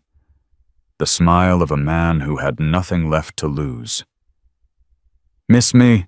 "No." Megan forced the word out past her terror. "No, please. Please what? Please don't hurt you. Please don't take what's mine." Derek grabbed her arm, yanking her from the truck. "It's too late for please." He dragged her toward a waiting car, his grip bruising. "Your biker friends walked right into my trap. By the time they figure out the real target was you, we'll be long gone." He shoved her against the car. "You and me, just like old times." Megan's mind raced. She couldn't let him take her. If he got her in that car, she was dead. Rosie would be next. She remembered something Stone had taught her 3 days ago in the compound. A simple self-defense move.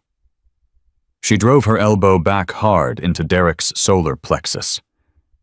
He doubled over, wheezing. Megan ran. She had no idea where she was going. The darkness was complete, the mill a maze of abandoned machinery. She just ran. "Megan!"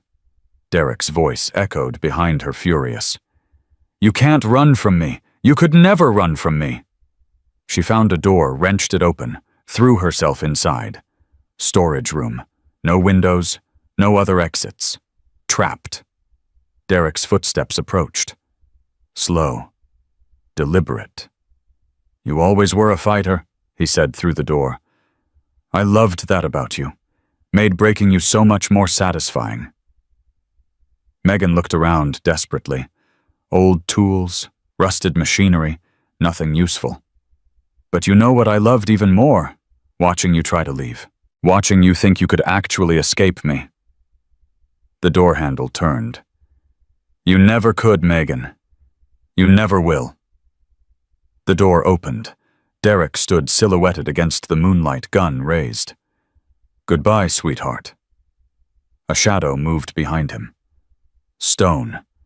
His arm wrapped around Derek's throat, yanking him backward. The gun went off the shot, going wild. The two men crashed to the ground, fighting for the weapon. Megan watched in horror as they struggled. Derek was smaller but vicious, fighting dirty. Stone was bigger, stronger, but bleeding from somewhere. The earlier gunfire had found a mark. The gun skittered across the floor. Both men lunged for it. Stone got there first. He stood over Derek, breathing hard, blood dripping from his side. The gun pointed at the man who had tried to kill the woman he loved. Give me one reason, Stone growled. One reason not to end this right now. Derek laughed. Actually laughed. Because you're not a killer. That's your problem. You want to be the hero, the protector. He spat blood. But heroes don't win against men like me. Stone's finger tightened on the trigger. Stone. Megan's voice cut through the darkness. Don't. He tried to kill you. He would have. I know what he would have done. She stepped forward, placing her hand on Stone's arm. But if you kill him, he wins. He becomes the victim. His family's lawyers will destroy everything we've built. I don't care. I do. Megan's voice was steady. Rosie needs me. And I need you. Not in prison. Not destroyed by what you did tonight. Stone's hand trembled. The gun didn't waver. Please, Megan whispered. Let the law handle him. Let me have justice, not revenge. A long moment passed. Then Stone lowered the gun. You're right. His voice was hollow. He's not worth it. Derek's laugh turned into a cough. Pathetic. Both of you. Maybe. Stone handed the gun to Megan. Hold this. Then he drew back his fist and hit Derek Torres so hard the man's head bounced off the concrete. Derek didn't get up. That one was free, Stone said to the unconscious man. Next time I won't be so generous. Sirens in the distance. Vasquez had called in backup. Stone turned to Megan, and she saw everything in his eyes. Fear. Relief. Love. You okay? No, she said honestly. But I will be. He pulled her into his arms, holding her like she might disappear. I thought I lost you. You didn't. She buried her face in his chest. I'm right here. The police found them like that. Two broken people holding each other in the ruins of an old mill, while their monster lay unconscious at their feet. Sergeant Vasquez arrested Derek Torres on charges of attempted murder, kidnapping, and arson. This time there would be no bail. This time there would be no escape. As they led him away in handcuffs, Derek looked back at Megan one last time. His eyes held a promise. This isn't over. But Megan didn't look away. Because she had a promise of her own. You're right. It's not over. But when it is, I'll be the one still standing. The hospital room was too white, too quiet. Megan sat beside Stone's bed, watching his chest rise and fall. The bullet had missed his lung by 2 inches. 2 inches between life and death. 2 inches between having him here and losing him forever. Stop staring at me like that. Stone's voice was rough, but his eyes were open. I'm not dead yet. Don't joke about that. Who's joking? He tried to sit up and winced. Okay, maybe I should stay still. The doctor said you need 2 weeks of rest, minimum. I've had worse. That doesn't make me feel better. Stone reached for her hand. His grip was weaker than usual, but warm. Alive. How's Rosie? Jackie's with her at the compound. She's scared, but okay. Megan's voice cracked. She keeps asking when you're coming home. Home, that's what she called it. The clubhouse. Megan almost smiled. I think she's adopted your entire motorcycle club. Kids are resilient. She's not the only one. Megan squeezed his hand. When I saw Derek at that truck when he had the gun, I thought it was over. I thought I'd never see Rosie again. But you fought back. Because of you. Because you taught me I could. Stone's gray eyes held hers. You always could. You just forgot. They sat in silence for a moment, the weight of everything that had happened pressing down on them both. Derek's been denied bail. Megan finally spoke. Vasquez called an hour ago. The judge said he's too dangerous, too connected, too likely to flee. Good. His family's furious. His mother held a press conference this morning, called it a witch hunt, said I manipulated the system to destroy her son. Stone's jaw tightened. Let her talk. Words don't change facts. No, but money does. Megan pulled out her phone, showing him a news article. They've hired the best defense attorney in the state, Mitchell Crane. He's never lost a case. There's a first time for everything. Stone, I'm serious. This man got a senator acquitted of murder. He made key witnesses disappear. Megan. Stone's voice cut through her spiral. Look at me. She did. We have truth on our side. Evidence. Witnesses. A paper trail that goes back years. His grip on her hand tightened. Derek Torres is going to prison. I don't care how good his lawyer is. How can you be so sure? Because I've been fighting monsters my whole life. Stone's eyes darkened with old pain. And the one thing I've learned, they always think they're invincible, right up until the moment they fall. The next 2 weeks were a blur of preparation. Colonel Reeves worked around the clock with Vasquez and Agent Chen building the prosecution's case. Every piece of evidence was cataloged, every witness interviewed, every possible defense anticipated. Megan testified 3 more times. Each session drained her, forcing her to relive the worst moments of her marriage. But she didn't break. Couldn't break. Too many people were counting on her.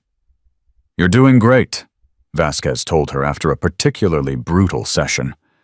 The jury's going to believe every word. Will that be enough? It has to be. Stone recovered faster than the doctors expected. By day 10, he was walking. By day 14, he was back at the garage overseeing operations from a chair while Jackie threatened to tie him down if he tried to lift anything. You're impossible, she told him. So I've been told. Megan brought Rosie to visit every day. The little girl had taken to calling Stone Uncle Stone, a title he accepted with gruff affection. Uncle Stone, when are you going to be all better? Soon, kiddo. Promise? Promise. Rosie studied him with 7-year-old intensity. Mommy says you saved us, that you're a hero. And Stone's eyes flickered to Megan. Your mom's the real hero. I just helped. But you got shot. That's true. Does it hurt? A little. Rosie nodded solemnly. Then she reached into her pocket and pulled out a small, crumpled piece of paper. I made you this. It's a wolf, like the one on your arm. Stone took the drawing. It was barely recognizable, more like a lumpy dog than a wolf. But something shifted in his face.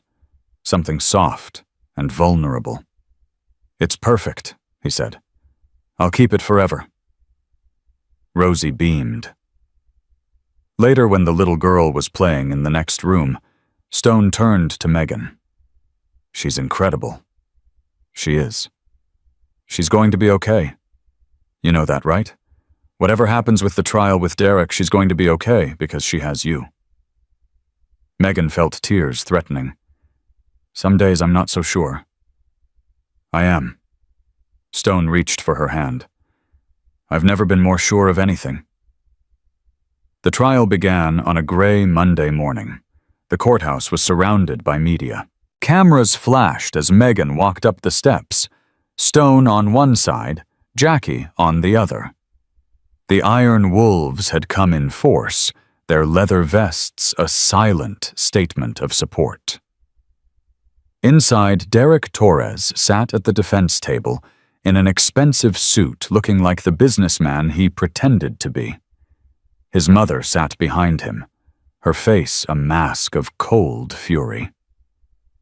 Mitchell Crane, the defense attorney, was everything Megan had feared. Tall, silver-haired, with the confident ease of a man who had never known defeat. All rise for the Honorable Judge Patricia Monroe, the same judge who had denied Derek's custody motion. Megan felt a small flicker of hope. We are here today for the trial of Derek Allen Torres on charges of attempted murder, kidnapping, arson, and criminal conspiracy. Judge Monroe's voice filled the courtroom. How does the defendant plead? Crane stood smoothly. Not guilty, Your Honor, on all counts. The prosecution went first. Agent Chen laid out the federal case with methodical precision. Financial records showing Derek's payments to the arsonist. Phone records proving his surveillance of Megan. Testimony from the men he'd hired who had taken plea deals in exchange for their cooperation. The defendant didn't just threaten Ms. Torres, Chen concluded. He orchestrated a systematic campaign of terror. He burned her home. He tracked her every movement. And when that wasn't enough, he attempted to kidnap her at gunpoint. Derek's face remained impassive throughout, but Megan saw his jaw tighten. His hands clench beneath the table. Good, she thought. Let him be afraid for once. Then it was Megan's turn. She walked to the witness stand on legs that felt like rubber. The courtroom was packed. Every eye was on her. Please state your name for the record. Megan Elizabeth Torres. Ms. Torres, can you describe your relationship with the defendant? And so it began. For 3 hours, Megan told her story. The first time Derek hit her, the escalating abuse, the isolation from friends and family. The night she finally found the courage to leave. She described the incident in the park, the fire, the confrontation at the old mill. She cried. Several times. But she didn't stop. When she finished, the courtroom was silent. Even the reporters had stopped typing. No further questions, the prosecutor said. Then Crane stood. Ms. Torres. His voice was silk over steel. You've painted quite a picture of my client, but I wonder if the jury has heard the whole story. I've told the truth. Have you? He smiled, the expression never reaching his eyes. Let's talk about your mental health history. Isn't it true that you were hospitalized for depression in 2019? Megan's stomach dropped. That was my husband, had just a simple yes or no, please. Yes. And isn't it true that during that hospitalization you made claims about Mr. Torres that the attending physician characterized as, he consulted his notes, paranoid and potentially delusional? That doctor was paid by Derek's family. Move to strike. Non-responsive. Sustained. Judge Monroe's voice was neutral. The witness will answer the question. Megan forced herself to breathe. The doctor's assessment was influenced by information my husband provided. Information that was false. So you say. Crane paced before the jury. Let's talk about your relationship with the Iron Wolves Motorcycle Club, specifically with Axel Reeves, known as Stone. He helped me. I'm sure he did. But isn't it true that you've been romantically involved with Mr. Reeves since shortly after meeting him? Heat flooded Megan's face. I don't see what that has to do with... Isn't it possible, Ms. Torres, that your relationship with Mr. Reeves has colored your testimony that you've exaggerated or even fabricated claims against my client to justify leaving your marriage for another man. No. Megan's voice rang out. Everything I've said is true. Derek Torres is an abuser. He tried to kill me. Your Honor, the witness is becoming emotional. I'm becoming honest. Megan gripped the edge of the witness box. You want to talk about mental health?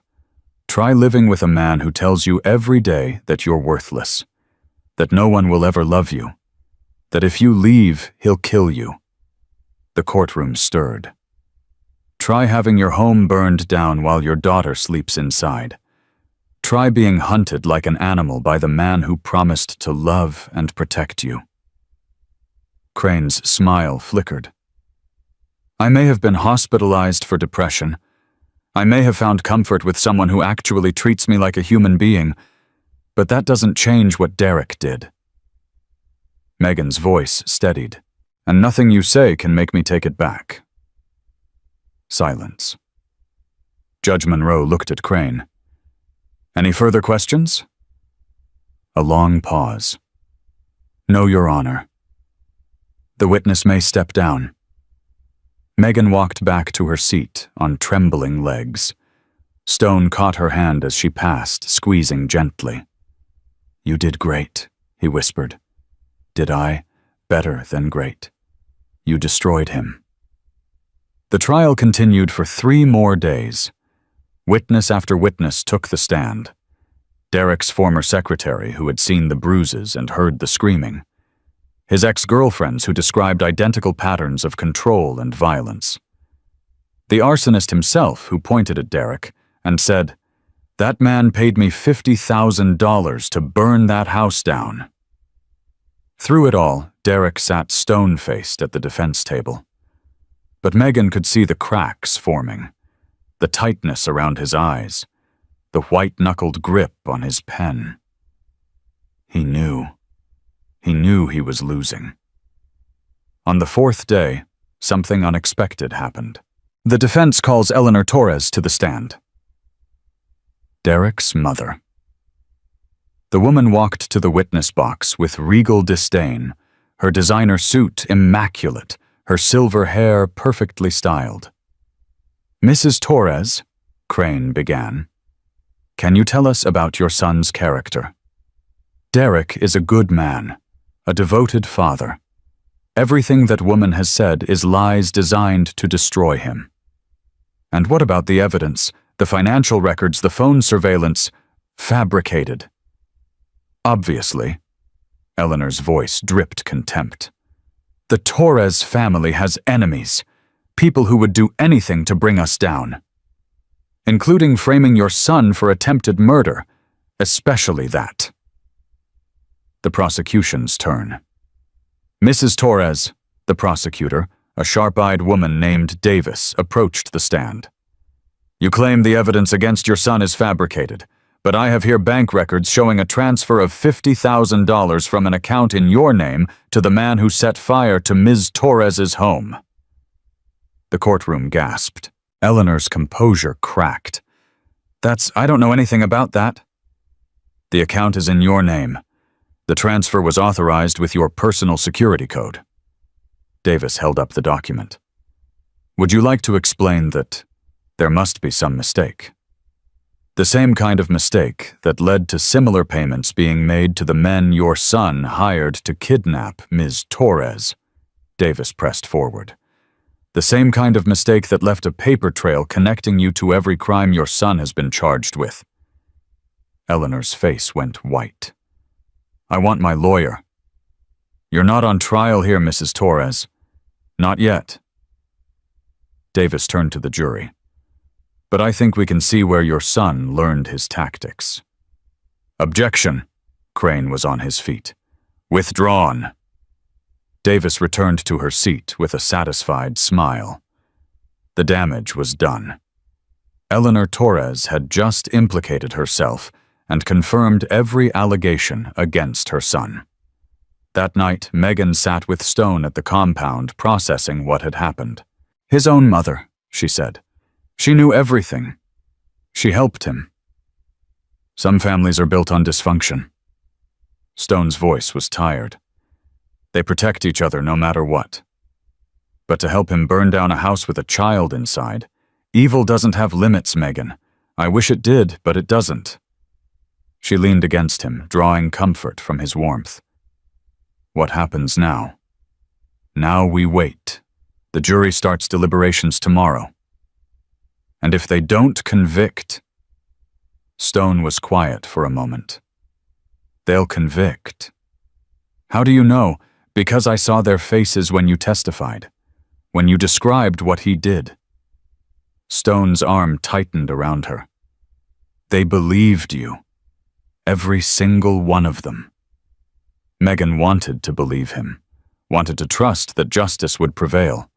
But 12 years with Derek had taught her that the world didn't always work that way. The jury deliberated for 6 hours. Megan spent every minute of it pacing the courthouse hallway. Stone sat on a bench watching her with patient concern. You're going to wear a hole in the floor. I can't sit still. I noticed. Jackie appeared with coffee that Megan couldn't drink. Marcus called 3 times for updates. Vasquez stopped by to say the judge was getting impatient. Finally, the bailiff emerged. They've reached a verdict. Megan's heart stopped. Stone took her hand as they walked back into the courtroom. His grip was steady, reassuring. Derek sat at the defense table, his earlier composure completely gone. His tie was loosened, his hair disheveled. He looked like a man who had finally realized the walls were closing in. Has the jury reached a verdict? The foreman stood. An older man with kind eyes and a worn face. We have your honor.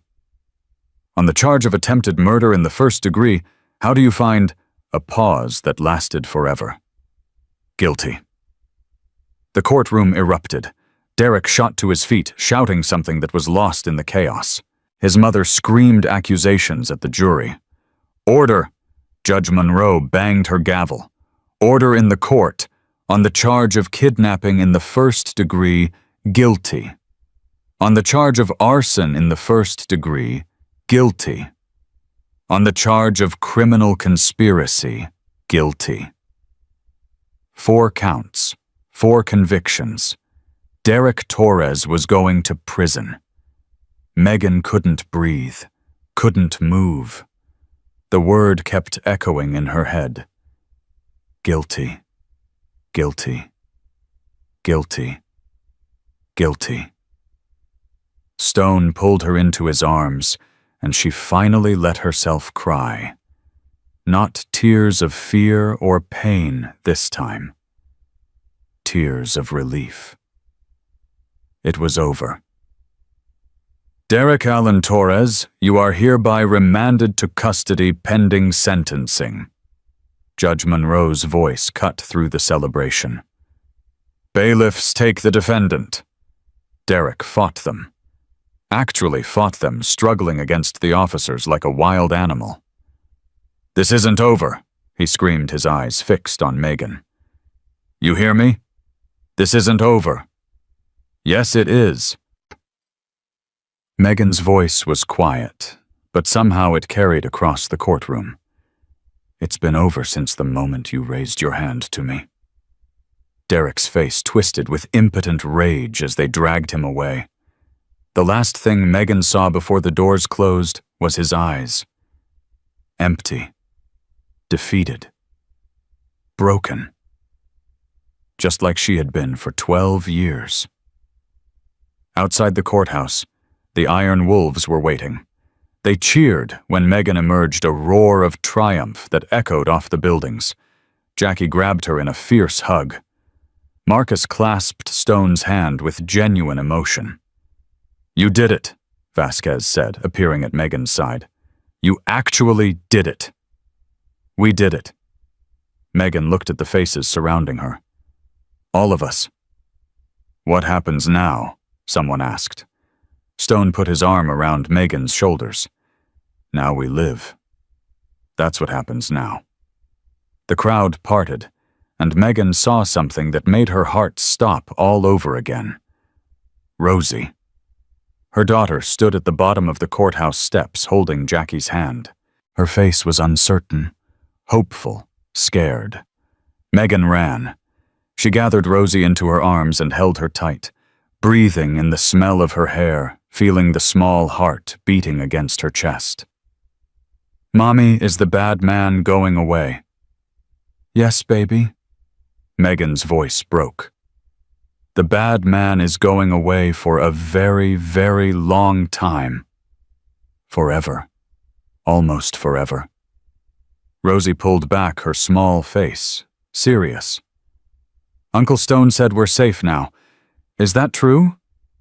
Megan looked back at Stone, who stood watching them with something raw and vulnerable in his eyes. "Yes," she said. "That's true." Rosie smiled, really smiled for the first time in weeks. "Good." She took Megan's hand and reached for Stone's. "Can we go home now?" Home. Such a simple word, such a complicated meaning. But looking at her daughter's face, feeling Stone's fingers intertwine with hers, Megan finally understood. Home wasn't a building. It wasn't a place. Home was the people who fought for you, who stood beside you in the darkness, who refused to let you fall. Home was right here. "Yeah, baby," Megan said. "Let's go home." They walked down the courthouse steps together. A mother, a daughter, a man who had saved them both. Behind them, reporters shouted questions and cameras flashed. But Megan didn't look back. She was done looking back. From now on, she was only looking forward. And for the first time in 12 years, the future didn't look terrifying. It looked like hope. 6 weeks after the verdict, Derek Torres was sentenced to 47 years in federal prison. Megan sat in the courtroom gallery, Rosie's hand in hers, and listened as Judge Monroe delivered the sentence that would define the rest of their lives. "Mr. Torres, you have been found guilty of attempted murder, kidnapping, arson, and criminal conspiracy. You showed no remorse during this trial. You terrorized a woman and child who trusted you. You used your wealth and influence to evade justice for years." Derek stood at the defense table, his orange jumpsuit a stark contrast to the expensive suits he used to wear. His face was gaunt, his eyes hollow. "The sentence of this court is 47 years in federal prison with no possibility of parole for 35 years. Judge Monroe's voice was ice. "May God have mercy on your soul, Mr. Torres, because this court has none." The gavel fell.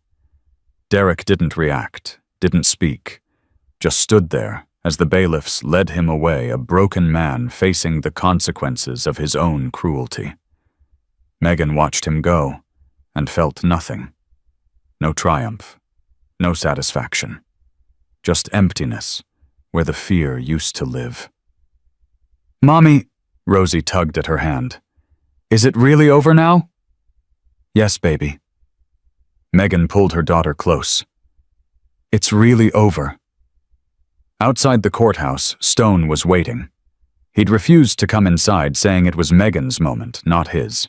But he'd been there the whole time, pacing the steps, checking his phone every 30 seconds. "Well?" 47 years. Stone exhaled slowly. "Good." "Is it?" Megan searched his face. "I thought I'd feel different. Happy, relieved, something." "Closure doesn't work like that." Stone took her hand. "It's not a switch you flip. It's a process." "How long does the process take?" "As long as it takes." He kissed her forehead gently. "But you don't have to do it alone." The next few months were the hardest of Megan's life. Not because of Derek. He was gone, locked away where he couldn't hurt anyone. but because healing from 12 years of abuse didn't happen overnight. She started therapy, twice a week at first, then weekly, as the nightmares became less frequent. Dr. Sarah Chen specialized in trauma survivors, and she didn't let Megan hide from the hard truths. "You've been in survival mode for over a decade," Dr. Chen said during one session. "Your brain rewired itself to anticipate danger. That doesn't just go away because the danger is gone." "Then how do I fix it?" "You don't fix it. You learn to live with it. You build new neural pathways. You teach yourself that safety is real. And if I can't, you can." Dr. Chen leaned forward.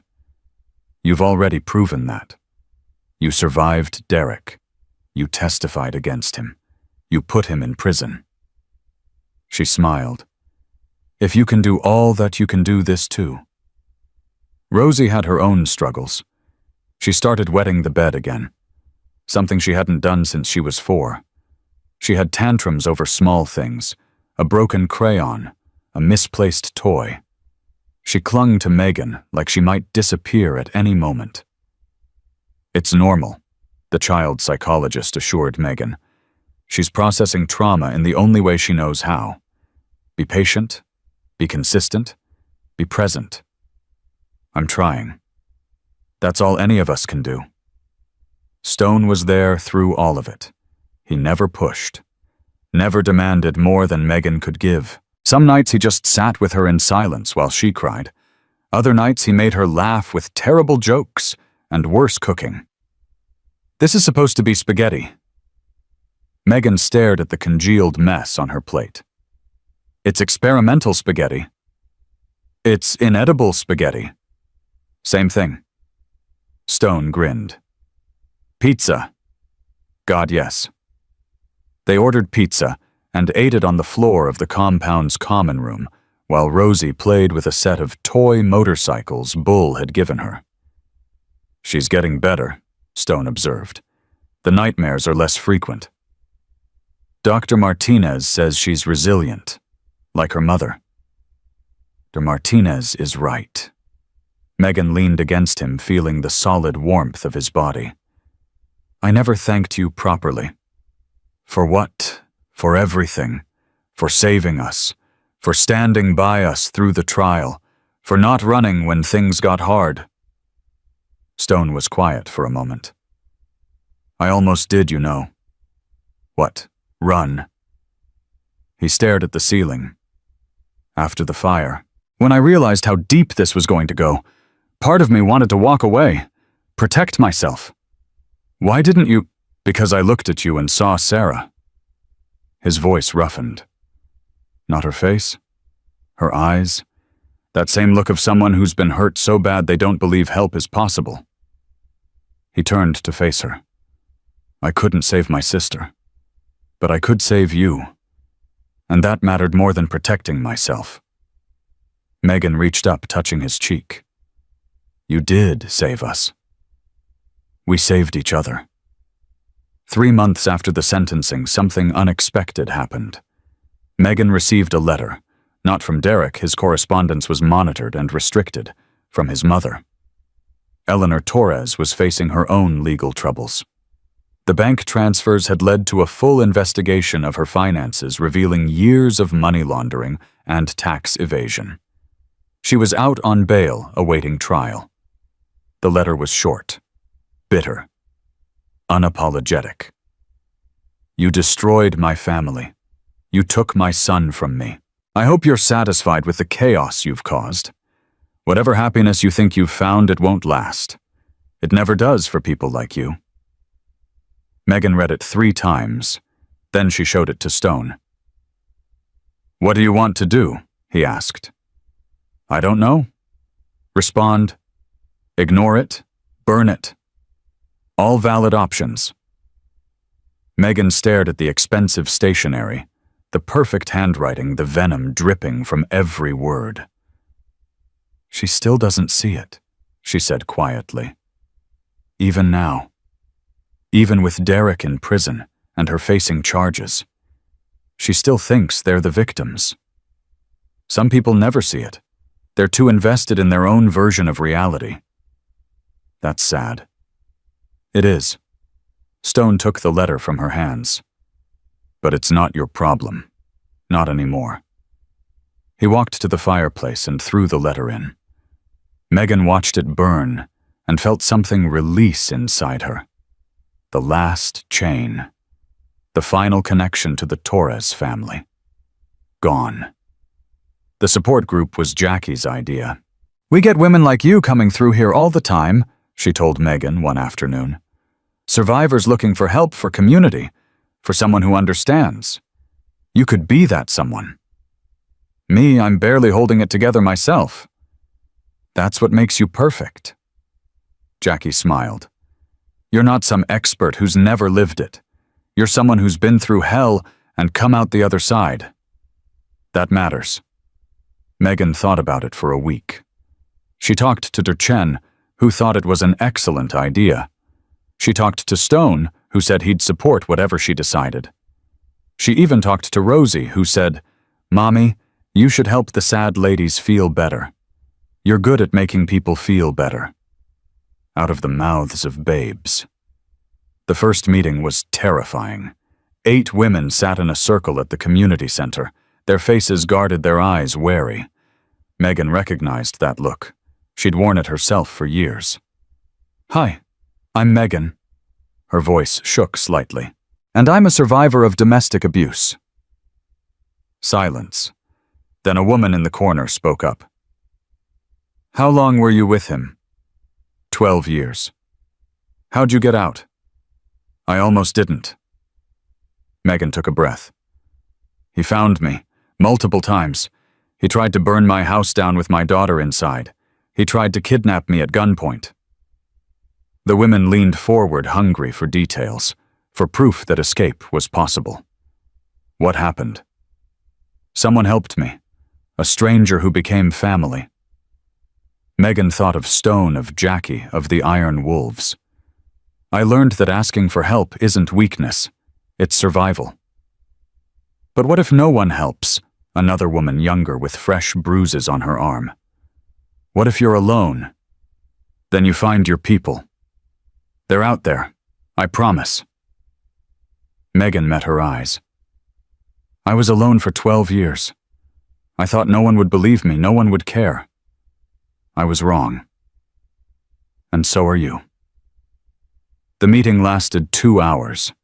By the end, 3 women had shared their stories. 2 had exchanged phone numbers. 1 had asked about legal resources. It wasn't much, but it was a start. "You were amazing," Jackie said afterward. "I was terrified." "Those aren't mutually exclusive." Jackie grinned. "Trust me." The group grew. 8 women became 12. 12 became 20. Word spread through Cedar Falls and beyond. There was a place where survivors could come, where they would be believed, where they would find community. Megan led meetings every Thursday night. She connected women with lawyers, therapists, shelters. She held hands and wiped tears and said the words she wished someone had said to her. "It's not your fault. You deserve better. You are not alone." Stone watched her transform. The frightened woman he'd found in the park that morning was gone. In her place stood someone stronger, fiercer, more alive than he'd ever seen her. "You're different," he told her one night. "Different how? I don't know. Bigger somehow. Like you're taking up more space in the world." Megan laughed. "Is that a good thing?" "It's the best thing." He pulled her close. "I'm proud of you. I couldn't have done it without you." "Yes, you could have." Stone kissed her forehead. "You just didn't have to." 1 year after Derek's sentencing, Megan received an invitation. The National Coalition Against Domestic Violence was hosting their annual conference. They wanted her to speak. "Me?" She stared at the letter in disbelief. "They want me to give a speech." "They've heard about your work," Vasquez said. She'd become a regular at the support group meetings, sharing resources and building bridges between law enforcement and survivors. You've made a name for yourself. I just talk to people. You do a lot more than that. Vasquez smiled. You give them hope. That's worth more than you know. The conference was in 3 months.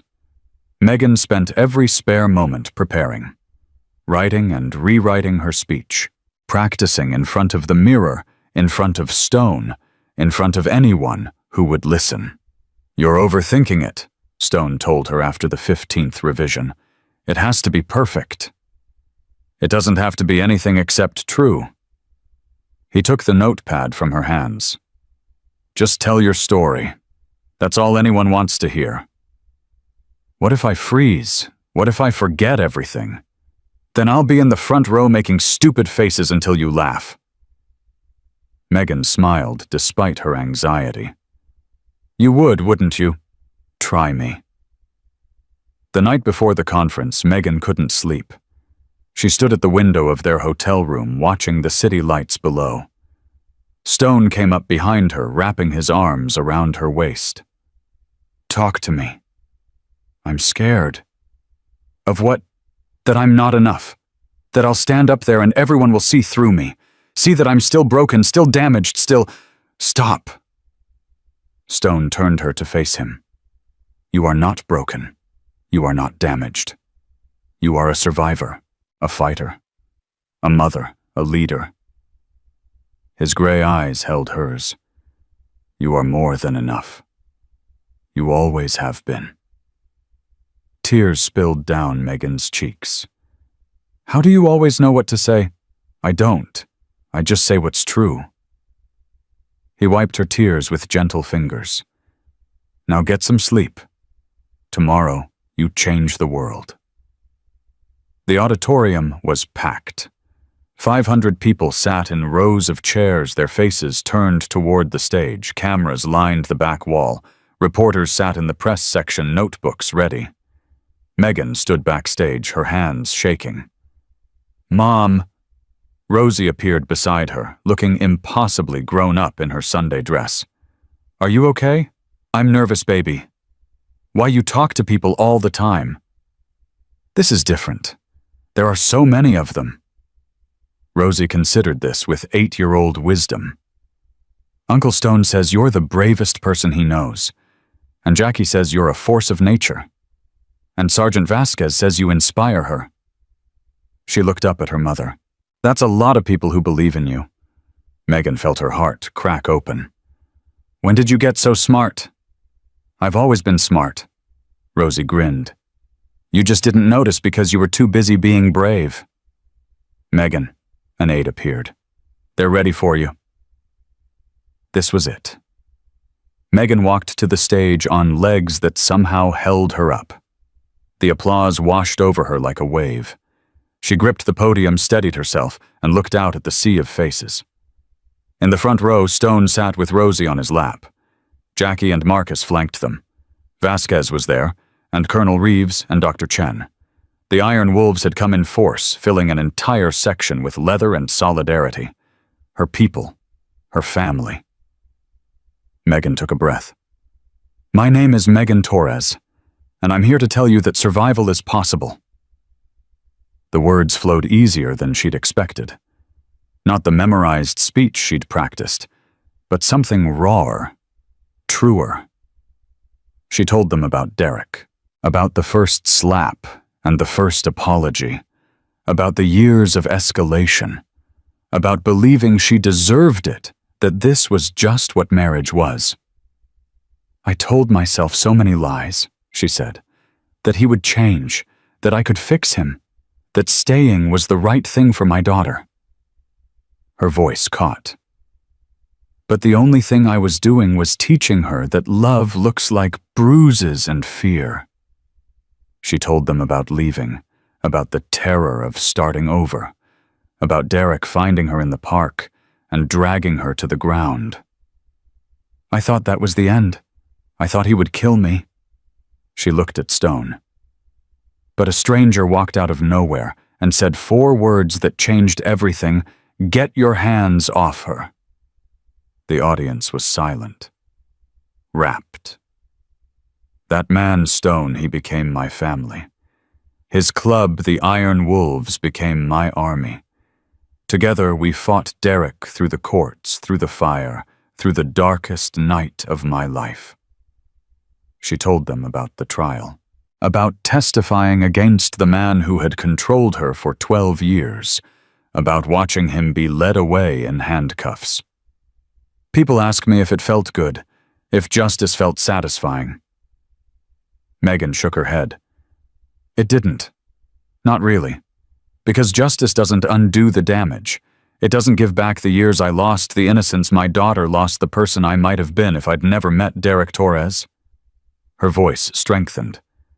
But here's what justice does do. It stops him from hurting anyone else. It tells the world that his behavior was wrong. It proves that survivors can fight back and win. The applause started somewhere in the back and spread forward like wildfire.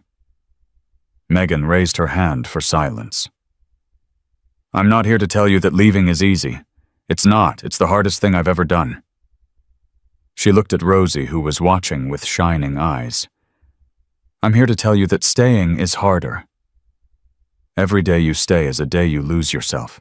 A piece of your soul that gets chipped away until there's nothing left. Her voice rang through the auditorium. But every day you fight back, every day you take one step toward freedom, you reclaim a piece of yourself. I used to think I was broken beyond repair, that Derek had damaged me so badly I could never be whole again. She smiled, and it was real. I was wrong. We are not what happens to us. We are what we do after. The standing ovation started before she finished speaking. 500 people rose to their feet, applauding until the walls shook. Megan stood at the podium, tears streaming down her face, and let the love wash over her. This was why she'd survived. This moment. These people. This chance to tell others that hope was real. Afterward, dozens of women approached her, survivors with their own stories, their own scars. They hugged her. They thanked her. They pressed notes into her hands with phone numbers and email addresses. You saved me, one woman whispered. I was going to go back to him. After your speech, I called the hotline instead. You saved yourself, Megan said. I just showed you it was possible. Stone found her in the crowd, Rosie perched on his shoulders. Mom, you were amazing. She was, wasn't she? Stone's voice was rough with emotion. Come on, let's get out of here before someone else makes you give another speech. They walked out of the auditorium together. A mother, a daughter, a man who had become everything. Behind them, the applause was still echoing, but Megan wasn't looking back. She was looking at the sky, at the stars coming out, one by one, at the infinite possibilities of the future. Where do we go now? Rosie asked. Home, Megan said. The compound, anywhere we're together. She took Stone's hand. That's home now.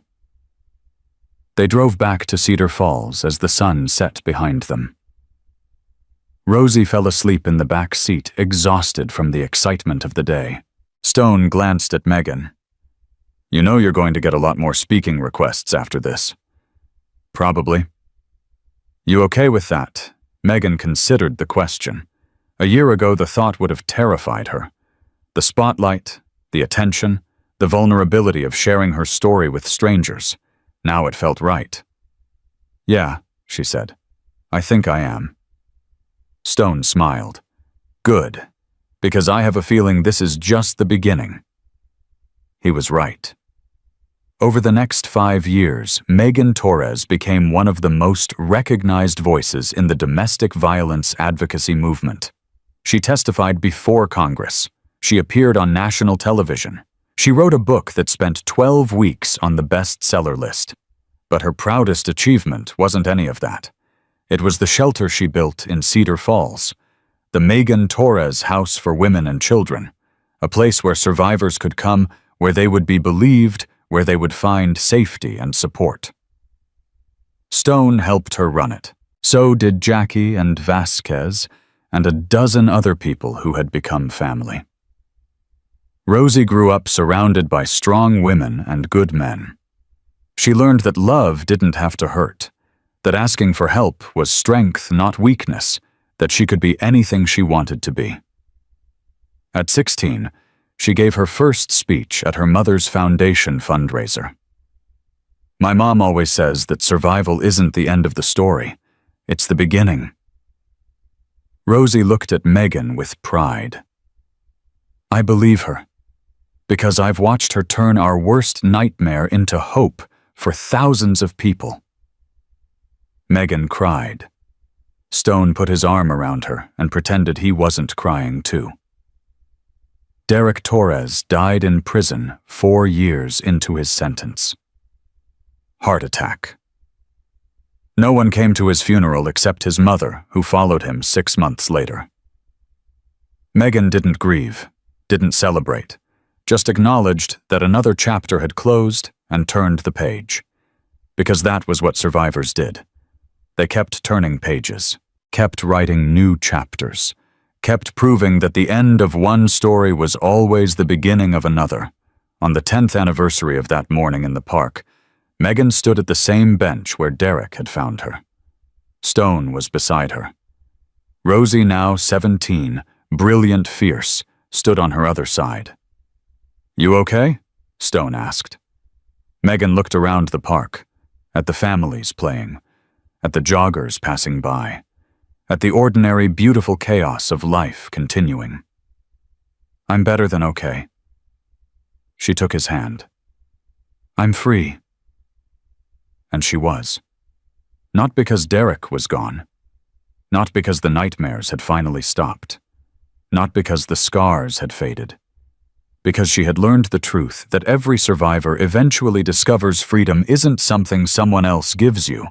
It's something you claim for yourself, one day at a time, one choice at a time, one act of courage at a time. Megan Torres had claimed her freedom, and she would spend the rest of her life helping others claim theirs. Because that was what survivors did. They didn't just survive. They rose. They fought. They became the heroes of their own stories. And sometimes, if they were very lucky, they got to help write a few happy endings along the way. Come on, Rosie said, tugging at her mother's hand. Jackie's waiting. Something about a surprise party that's supposed to be secret but definitely isn't. Megan laughed. The sound echoed across the park, full and free and alive. She walked away from the bench where her nightmare had begun, and toward the family who had shown her that nightmares could end. Stone on one side, Rosie on the other, the sun warm on her face, hope beating steady in her heart. She never looked back. She didn't need to. The past was over. The future was waiting. And Megan Torres was finally completely, unbreakably free. I hope you enjoyed this story. Please share your favorite part in the comments and tell me where in the world you're watching from. Your support means everything. Until next time.